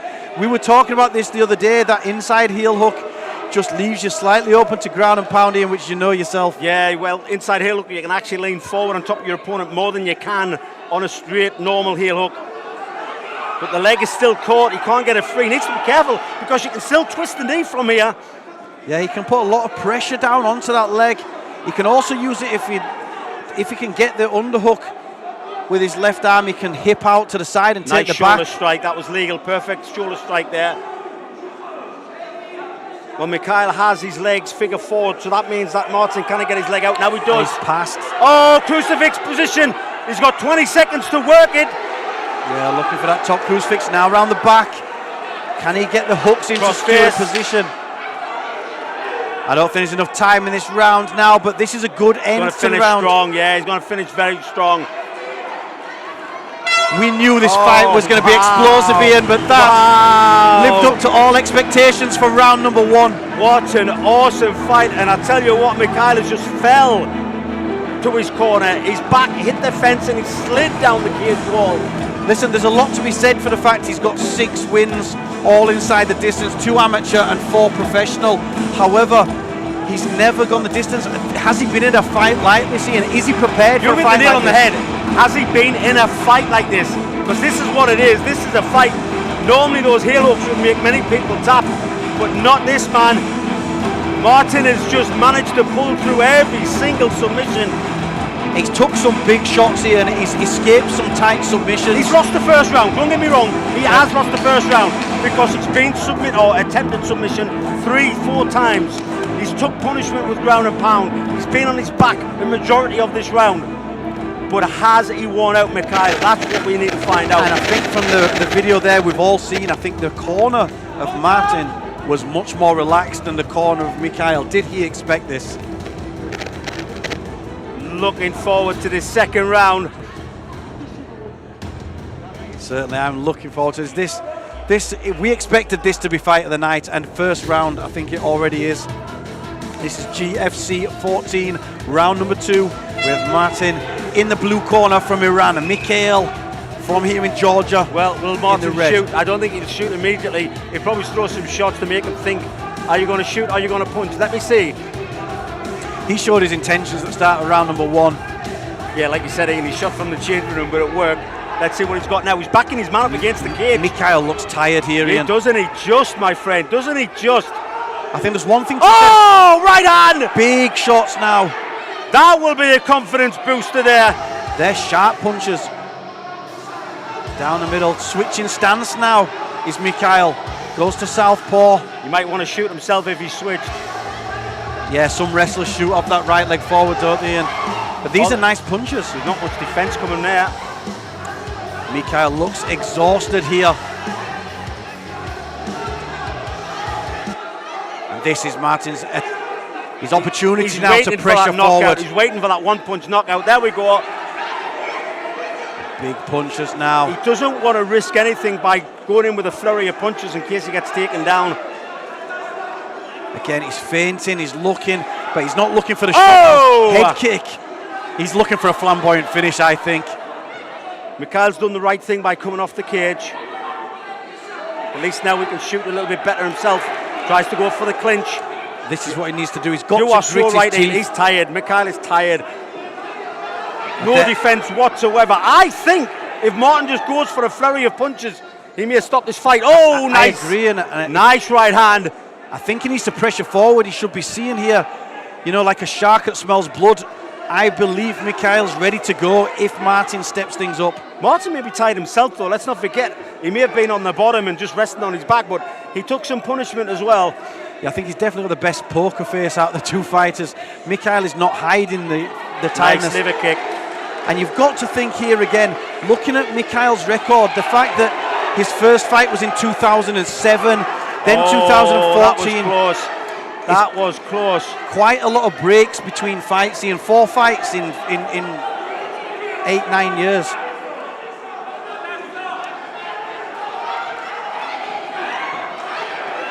Nice 1-2. Yeah, good now hook. He smelled blood. He's smelling blood. Oh, Mikhail is tired. Mikhail's ready to go. Oh, Spinning elbow. Big It's cut his eye so bad. That was sharp, Ian. He pointed to the referee. As soon as he saw the blood, he pointed to the ref. Streaming into his eye. He looked disheartened before. Now the blood going into his eye, and this is going to be over soon, surely. We've got nearly 2 minutes left. Getting excited here, Ian. Mikhail done really good to keep on his feet after that spinning elbow. Again, feinting, but there's nothing left in him. I think he's looking for another elbow. It's a head kick. Oh, what a head kick! Unbeaten man from Georgia walks forward, but he walks forward bloodied and battered here, Ian. Well, the determination of Mikhail, he's still trying. Kicks the elbow of Martin. That eye is bad. That cut has opened up really bad. I'm sure referee Alexander Lunga looking on carefully at that cut. Left hook. Well, wouldn't you think that Martin is going to... There you go, Ian, you're right. The referee has stopped the bout. He's going to have a look. I don't think this will continue. That's a really bad cut, Ian. The thing right is, as well, you eyebrow. have to look at the fighter as well. Oh, my word, that is like... He's been cut with a blade. Yeah, look, that was a sharp elbow. It was like an axe wound there. Can't see this fight continuing here, Ian. Well, we'll see. Is the referee going to call it off? Is the medic going to call it off? I think the referee's shaking. He can't let this continue. And I think he's right. Alexander Lunga, an experienced fighter. No, he's telling the corner man to step out because you cannot apply Vaseline in between rounds of the corner man. Well, sorry, during the round. Yeah. It can only be done in between rounds. It can't be done He can't continue. The referee, I think, is saying he can't continue, surely. That is a big cut, Ian. That's it. It's over.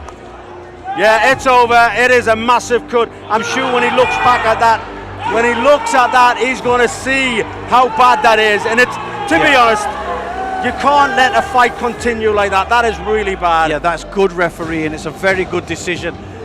There's absolutely no way. No fighter wants to end a fight like that. But I do feel Martin Safari was pulling away in that fight. He was landing the more significant strikes. Mikhail Meske looking tired, looking demoralised, and that was before that spinning elbow. The spinning elbow, I think, But just see, so I've stopped talking there just so we can have a look here at the cut there, but I do think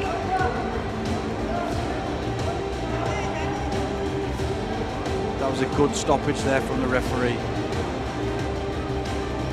And what a win here for Martin Safari. The man came over from Iran. He's been fired up. We've seen him in the hotel. We've seen him at the weigh-ins yesterday. Fired up, really wanting to get another finish.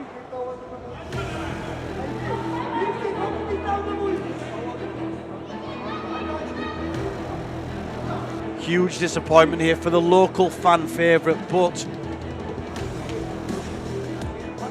again, he was well and truly beaten, I believe, there by the better fighter on the night. Ladies and gentlemen, after 1 minute 21 seconds of the second round, we have a winner. Due to doctor stoppage, technical knockout, Martin Safari! Doctor stoppage there. The referee stopped the contest, asked the doctor to come in and check that cut. It is a very bad cut. I'm sure when Mikhail Meski looks in the mirror and sees that, I'm sure he'll be reassured that it was the right decision. That was a fantastic win. Very impressive performance there from Martin Safari. And here we see that first takedown there. There was attacks for heel hooks throughout. Mikhail Meski attacking from underneath. Nice wrestling to the back. Good ground and pound. Here we see the strikes again. That second heel hook victory. Looked to have the bite on the heel.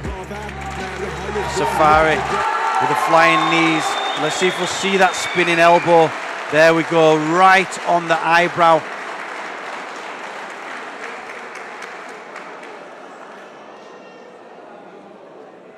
Ladies and gentlemen, our next bout is a bantamweight bout consisting of 3 5-minute rounds. So please welcome your first fighter to the blue corner, Ilgar Gafarov!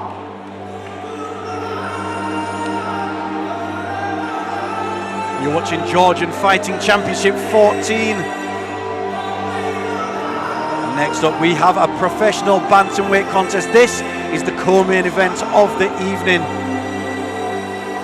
Making his way down to the blue corner is Ilgar Gafarov of Azerbaijan. He's 25 years of age, with a record of 3 wins and 2 defeats. Made his debut back in November 2020. He actually lost that first contest by triangle choke. However, his return, he won by triangle choke in the very first round. So many times you see fighters who learn from their mistakes, and that is a way to do it.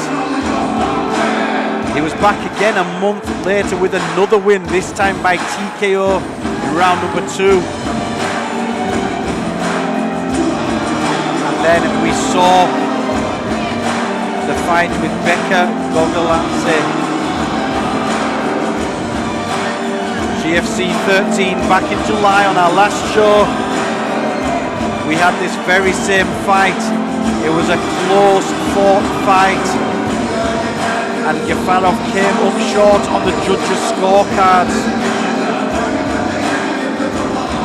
He is looking to avenge that points loss.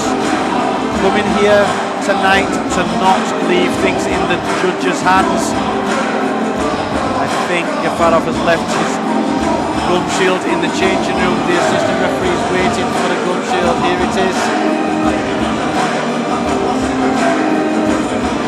So our second rematch of the night, our first rematch, you saw there, was the same decision at the end. It was a much faster finish. This time, Gogoladze won the last fight. Gafarov here is looking to try to change that.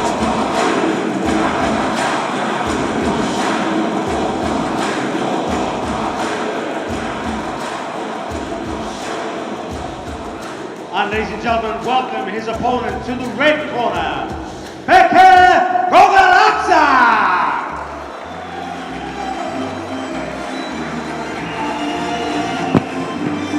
So his opponent making his way down to the red corner for this bantamweight contest is Bekka Gogoladze. Gogoladze is also 25 years of age. He has a record of 6 wins and 1 defeat. Fighting out of right here in Tbilisi, Georgia. An M1 veteran who made his debut back in September 2013.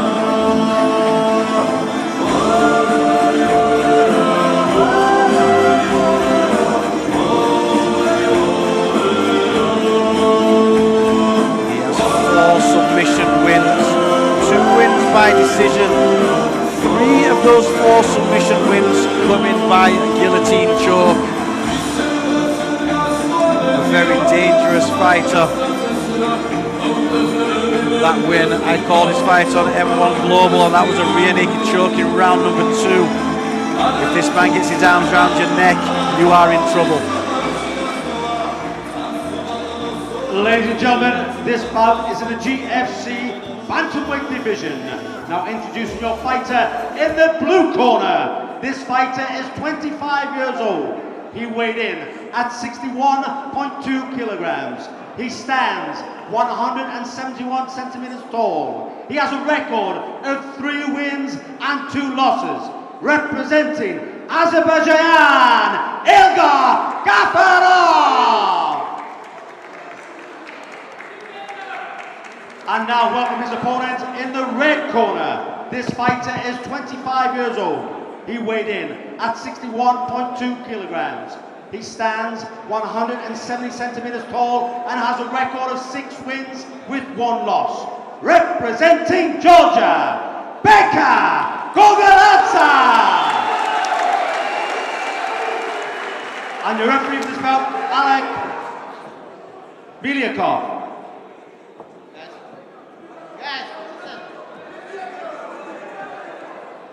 Okay, guys, you know the rule. Protect yourself all the time. Listen to my command. When I stop, you stop. GFC 14. This is a flyweight professional contest. We have Ilgar in the blue corner, Bekka in the red. This is a rematch from our last event, and we know with rematches where there was the discrepancy on the points, neither one of these guys is going to want to leave it to the judges. Yeah, hopefully there's going to be fireworks in this one. We've just had a barnstormer of a fight. Oh, big swinging left hand. Bekka just moves out the way as if to say good try. Ilgar with a better reach here. They've not wasted any time getting to the action. Oh, again. He likes that swinging left hook, does Ilgar. Yeah, fighting out the southpaw stance, throwing the shots from very far out. Well, the left, I was just going to say it. The left stance is a good back leg kick to the liver. Yeah, it certainly is. There was nice pressure, though, coming forward, I felt there from Bekka. And his distancing moving back off as well. Very nice, relaxed, composed style. We expect these flyweights to start fast, Ian. Oh, they always do. They start fast and they finish fast. Oh, nearly walked onto a big right hand. Going to go for a trip. There we go. That was a nice catch of the kick and then the takedown into the full guard. Yeah, you could read it immediately. Once you catch a leg like that, go for the trip. So let's see if we see some different work here. Now, the same thing we see here with the posture being down. Will he start to pressure up, get his head up, clear that control of the head so he can work the ground and pound? He might use the head to pin under his chin. It's perfectly legal. Oh, there you're going for the can opener. You pull the head forward. It's horrible. You need to break the guard. What that does, that opens your guard and releases the pressure. If he doesn't open the guard, there we go. There's the guard open. Normally, sometimes you use that as a guard pass. Use the can opener. Your opponent opens the legs because you're cranking down on the neck and then you pass the guard. One of the techniques that distinguishes amateur MMA from professional MMA is that can opener. Yep. Pressure on the neck, not allowed in the amateurs because it is very dangerous. Yeah, neck crank, spine locks, neck cranks, heel hooks, not allowed in amateurs. So here we have Bekka on top position. He's mixing things up well from inside. He's not really working the strikes, but we've seen that can opener already. And then pushing now the forearm, that crossface into the underneath. Just making it ugly, Ian. You know, you make it ugly. You use your head. You can't headbutt, but you use your head underneath the chin. You push them against the cage, rough it up, make it as horrible as you can for them. Get that forearm across the face, dig your elbow in the face without striking hard with it. It's all horrible. And then once they realise that, you know, you don't like the pressure, they move the head out the way, which then opens up a nice ground and pound. Well, Ilgar thought he won the first fight, Ian, but at the moment, Becker is giving him no opportunity to win this. This has been one-sided. Yeah, it's obviously just down to the wrestling. The Georgian guy, Becker, the wrestling's been superior. You've seen when he got that leg, how he did the inside trip and takedown. And it's just good dominance from the guard position right now.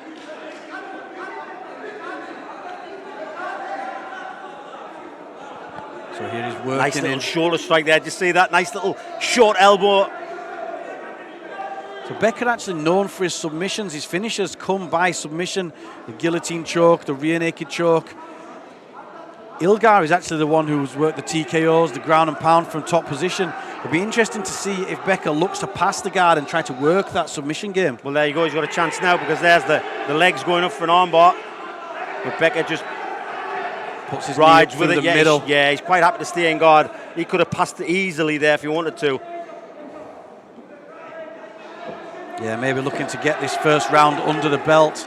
I mean, don't get me wrong, I used to love working from the guard with my ground and pound, but if I ever saw an opportunity to pass, I would pass. It's not worth taking the risk. It just takes a little bit lacking concentration. You get caught in an armbar or a triangle. But good dominant work here from Becker. Yeah, it was nice to see as soon as the guard did open up, he put his knee in the middle, really shut down any of the threats from the guard. Working those knees in. While they're not finishing shots, Ian, they really wear someone down over what could be a 3-round fight. Exactly. I've always said it's like the old Atari games when you've got the green energy bar at the bottom. The more you play, the more that bar goes down, and then it turns to red. The red flashes, then you die. It's the same with ground and pound. You start off in the green zone, you keep hitting somebody, their energy drops down, goes into the red zone, and eventually they just take enough. They take too much. Their will is just lost out of them. That's it. Well, looking at the scoring here, we'll do it the old-fashioned way, and this is definitely a round on my card for Becker Gogoladze. Yeah, Gogoladze did really well there. Total domination. Didn't do anything that really damaged his opponent, Ilgar, but he did enough to win that easily as a 10-9. But you saw like you said, the can opener, it opened up the legs. As soon as the legs opened up to try to threaten anything, he put the knee in, shut that down.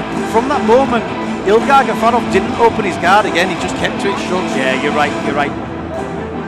But what you do have to understand is, and obviously you do know, Ian, the only time you can really submit somebody is if your legs are open.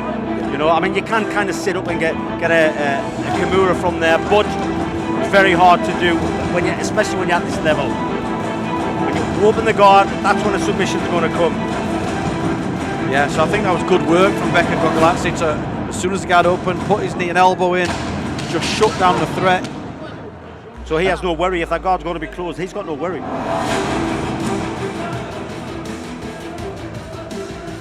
Well, it's been a great first round again. This is the co-main event of the evening, GFC 14. Ilgar in the blue and Becker in the red. Ahead on our cards.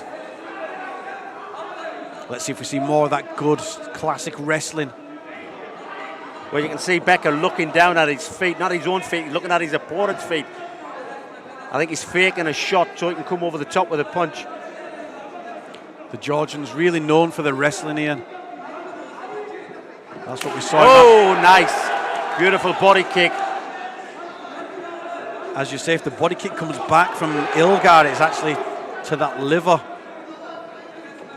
But definitely again, swinging. Ilgar, he's got strong, powerful punches, but he does swing a lot.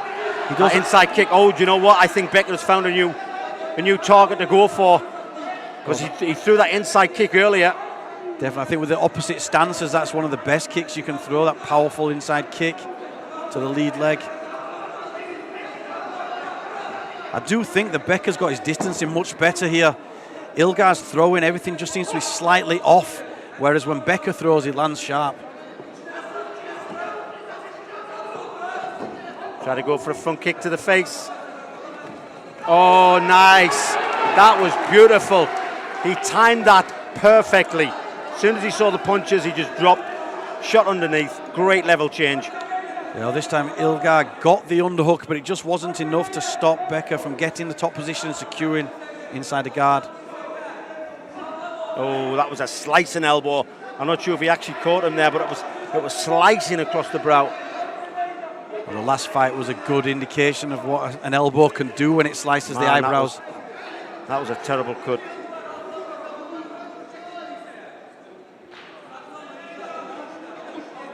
Again, Ilgar just trying to hold on.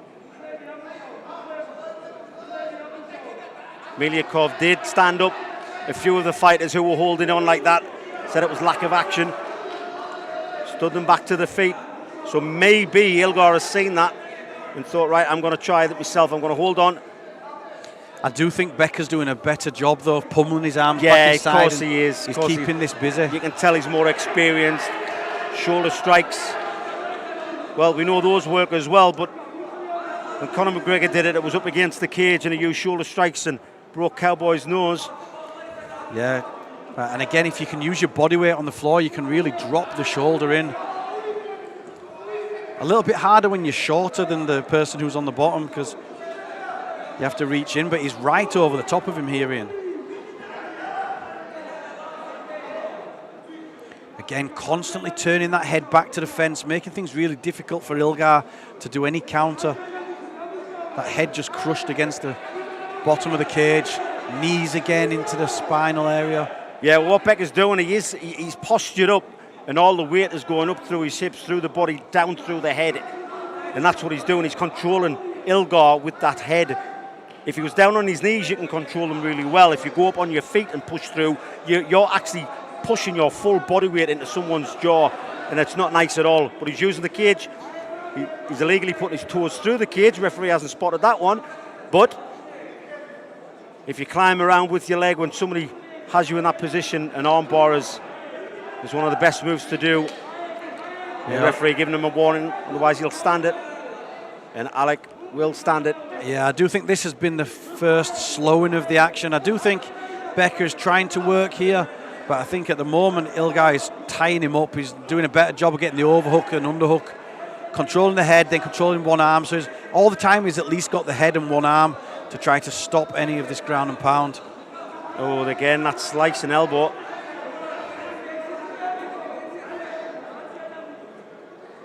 Well, both fighters getting great advice from their cornermen.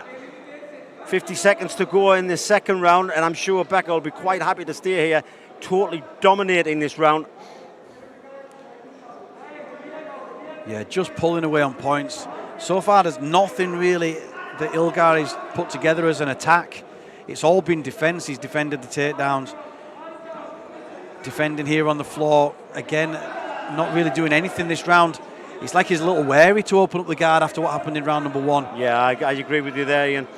And it's just the way he's got the head control as well. Becker's controlling Ilgar's head up against the cage. He pushes him back. When he sees that he's trying to get out in a little bit of a gap position, he pushes him so that his head is cranked up. If your head's at a 45-degree angle, whether it be upwards like that or on the side, it's very hard to move your body. There we go. Final ground and pound. He heard the 10-second knocker, stepped things up, and that was another round on our card, I believe, for Becker Gogoladze. Well, Becker Gogoladze just jumped up like he hadn't even been in a two-round fight. You see frustration there on the face of Ilgar Gafarov. If we have another round like that, Ian, he cannot argue the judge's decision, so he needs to come out and do something special. Yeah, he's got to be ready for that takedown, because that's what's going to happen. If I was in the corner of Becker Gogoladze, I'd be saying, just do exactly the same. You're in no danger whatsoever, and I mean zero danger. But what's the problem with taking your opponent down, put him against the cage, win the fight? Take no risks, just do what you're doing, you're winning the fight. But on the other hand, Ilgar has to pull out something spectacular right now. But interesting that Ilgar Gafarov's only fight that's gone to points is the last fight with Becker Gogoladze.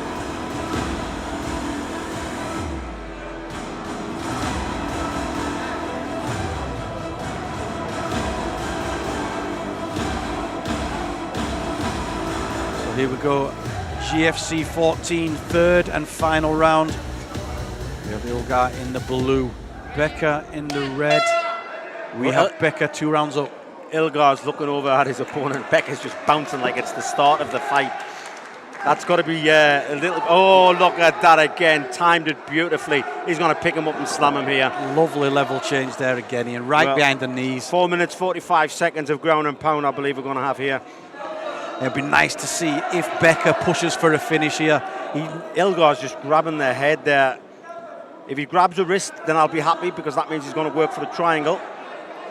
But if he just grabs the head and gets an underhook, then I'm not going to be so happy. Yeah, well, at the moment, I'm happy because Becker's go. passing guard. There we go. He's looking for the back. Oh, he's got it. Has he got it? Oh, that looks pretty tight from here. I think the chin's in, but that'll still make him tap. I said no, he's happy. He's happy for now.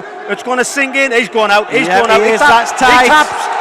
Wow. I said as he walked out, you don't want this guy around your neck, and that is what I was talking about. But to be honest, Ian, Ilgar, he had no choice but to try and stand up like that.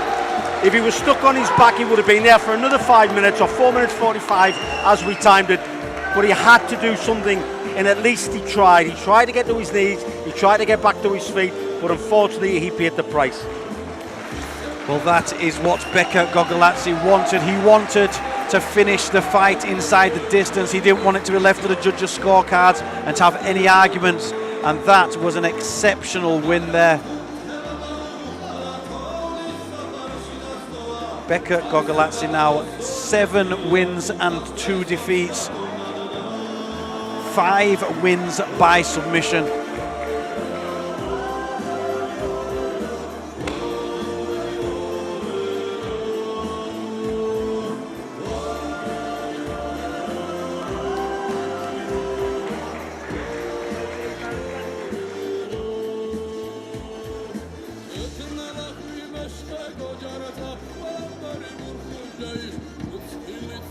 Ladies and gentlemen, after 55 seconds of the third round, we have a winner due to tap out to rear naked choke, Becker Gogoladzé!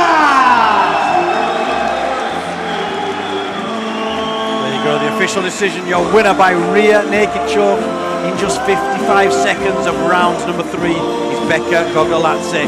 Let's have a replay of what was a fantastic contest. The first fight so even, but the second fight, I believe the game plan was so good here for Gogoladzé. The takedowns, he got the clinch, then he takes the back, his arms around the neck. As I said, in the walk down, if he gets around your neck, it's over, and that is exactly what happens. You can see him in the cage. He's watching the replay of that finish, and we're going to hear a few words from him with my partner Ian the Machine Freeman.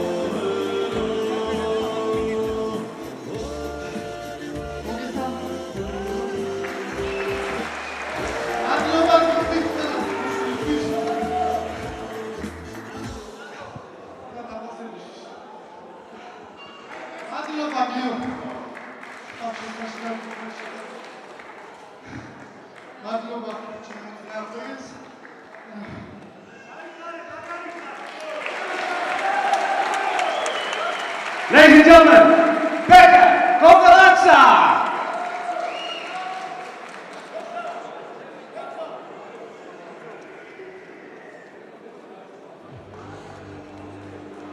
GFC 14-ის კომბინაცია ოქტაგონზე ამირან გოგოლაძის გამოჩენა იქნება. ჩემი ბრძოლები ყველა არის აი ექსპერიმენტები თავს. ამის გარშე აქ ბრძოლა არ მოხდა ჩატარებული და გამოარჩევდი მაგალითად ვალამასთან მოგებას, იმიტომ რომ ემერტის რეკორდი იყო და 10 წამში მოვიდი ბრძოლა. გამოარჩევდი ასევე პაველ გუშტანჩუს, იმიტომ რომ ლეგენდარული ბრძოლა იყო და 1-11 დაგაგრძელებულა. ჩინეთის პირველ ბრძოლასაც გამოარჩევდი, იმიტომ რომ ცალი ხელი მქონდა მოტეხი მარცხენა და 54 წამში ნოკაუტით მოვიდი. ამირანმა ბოლო ბრძოლაში 3 რაუნდი გატეხილი ნეკნით იჩხუბა, დამარცხდა და ახლა ძალიან გაბრაზებულია.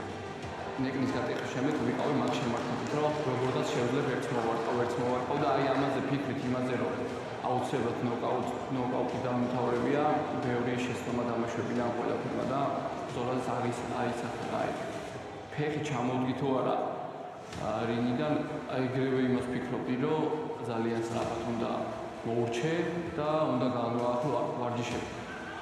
საქართველოში ძალიან კარგი ორგანიზება დამინახე, ძალიან კარგი ბრძოლები გამოდიან და ჩხუბობენ და თან ამავდროულად რაღაცნაირად მინდა რომ საქართველოში ბრძოლა ჩავატარო რა. ირანელ ალირეზა შარიათის ურთულესი გამოცდის ჩაბარება მოუწევს. მის ადგილზე ყოფნას ცოტა მებრძოლი ისურვებდა. გულშემატკივარი უნდა ეროდოს კარგ ბრძოლას აუცილებლად გამარჯვებული გამოვა ოქტაგონიდან. ნოკაუტის გარდა სხვა შედეგი არც განიხილება.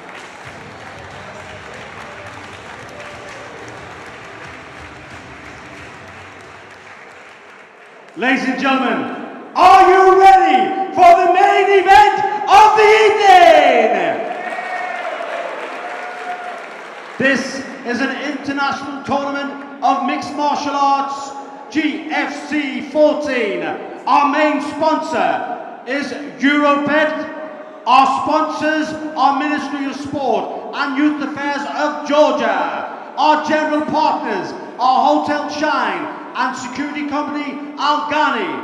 This tournament is presented and supported by the Georgian Mixed Martial Arts National Federation.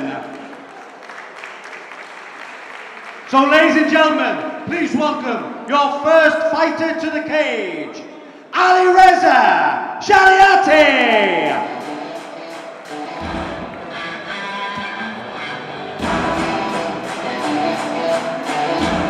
You're watching Georgian Fighting Championship 14. This is the main event of the evening. This contest cannot fail to be fireworks. We've had two really good fights, these last two fights, but this one on paper is exceptional. The first fighter you see making his way down to the blue corner for this welterweight contest is Alireza Shariati. Shariati has a record of 6 wins and 4 defeats. However, he's won 5 of his last 6 fights and has looked destructive at doing it. Made his debut back in June 2017. While his record shows many points victories, they've been very, very significant. And now welcome his opponent to the cage, Amiran Gogolatsa! So his opponent making his way down to the red corner, the man known as the Sniper, Amiran Gogolatse. When I say that Alireza Shariati lands significant strikes throughout his fights, the difference here that is that Amiran Gogolatse lands significant strikes that stop his opponents, known as the Sniper. He has 4 first round knockouts on his record. Also 3 fast submission wins.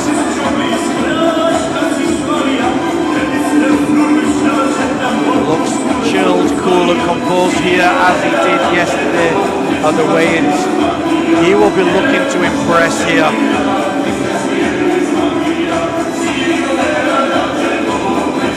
Made his debut back in October 2014. Has never been stopped, never been submitted, and this man is a finishing machine.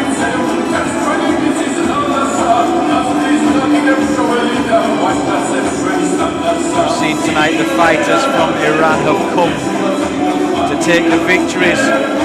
This is going to be a tough one for Shariati. For me, if Shariati is going to win, it's going to be to try to pressure this fight on points. And if he's inside the distance, I'm going with Gogolatse. I don't often like to make predictions, but that's how I see this one going. Again, another shout out for our sponsors, Europet, as we get ready for the main event here of the evening.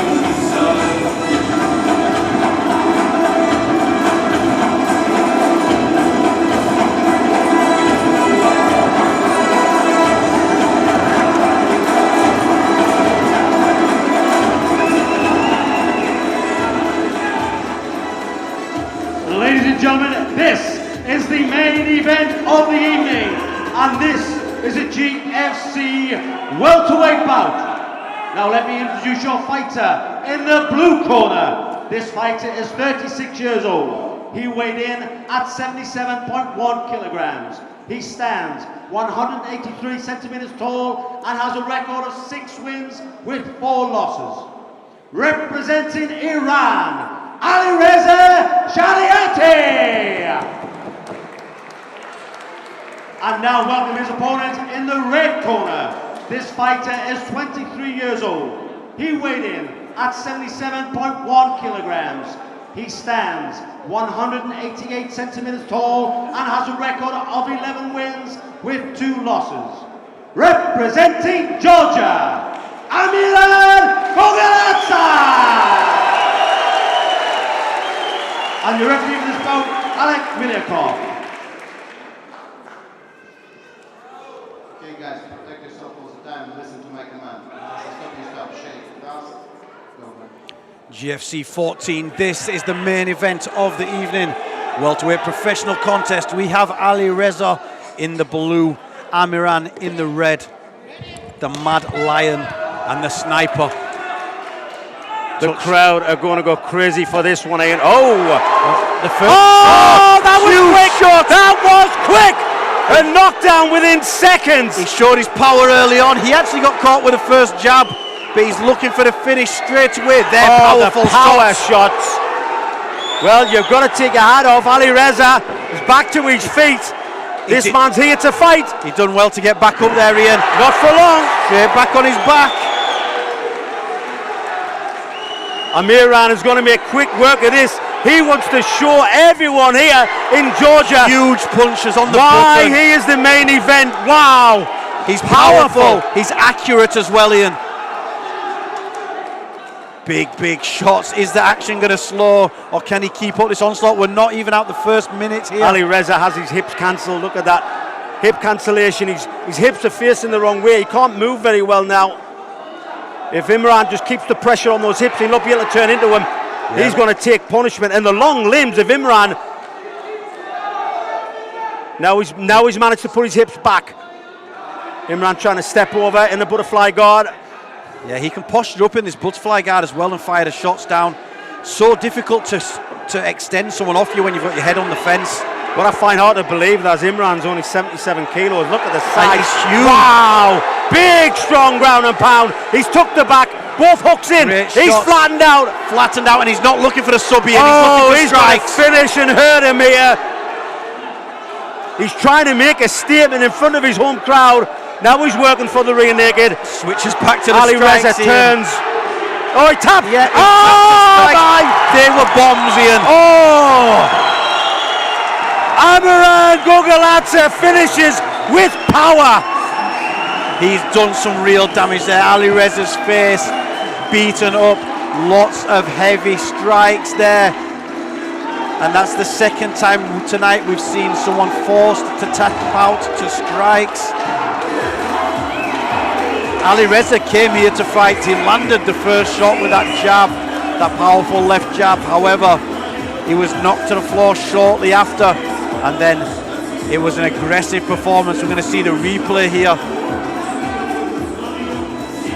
That was actually the replay. Beko Gogaladze. Amiran Gogaladze. Powerful, aggressive striker. That's now 5 in the first round.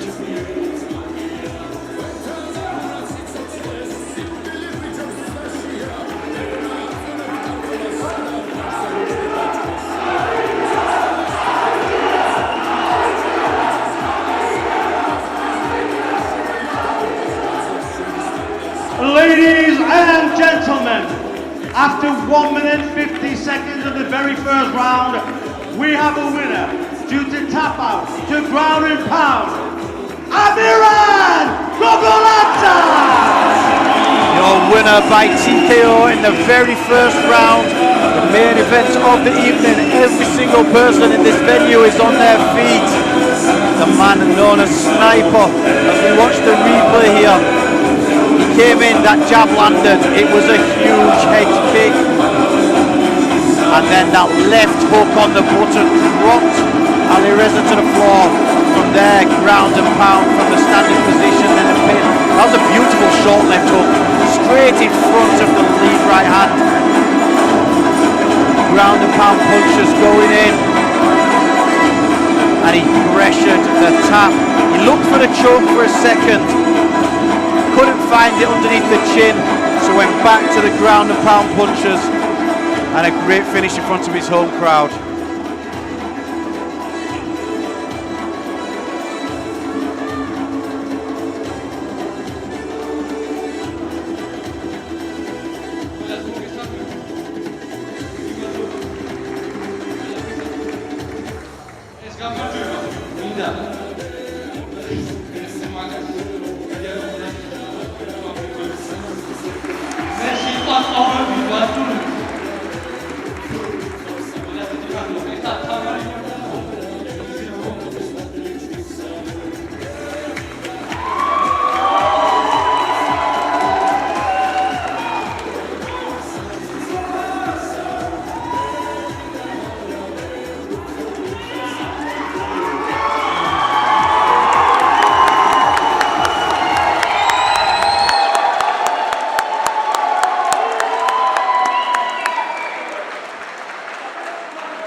What a great moment. As Galatsi proposes to his girlfriend, or his fiancée now.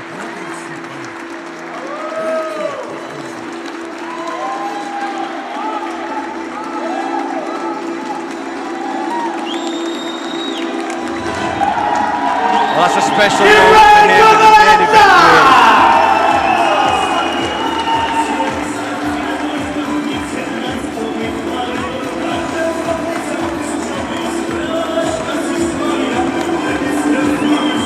Just around, what a fantastic event for GFC 14.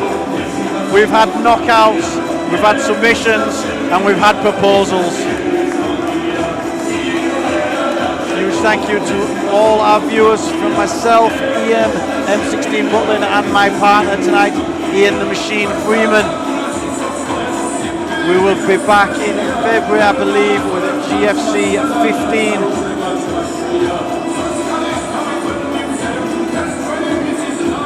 See all the information on the Georgian Fighting Championship Facebook page.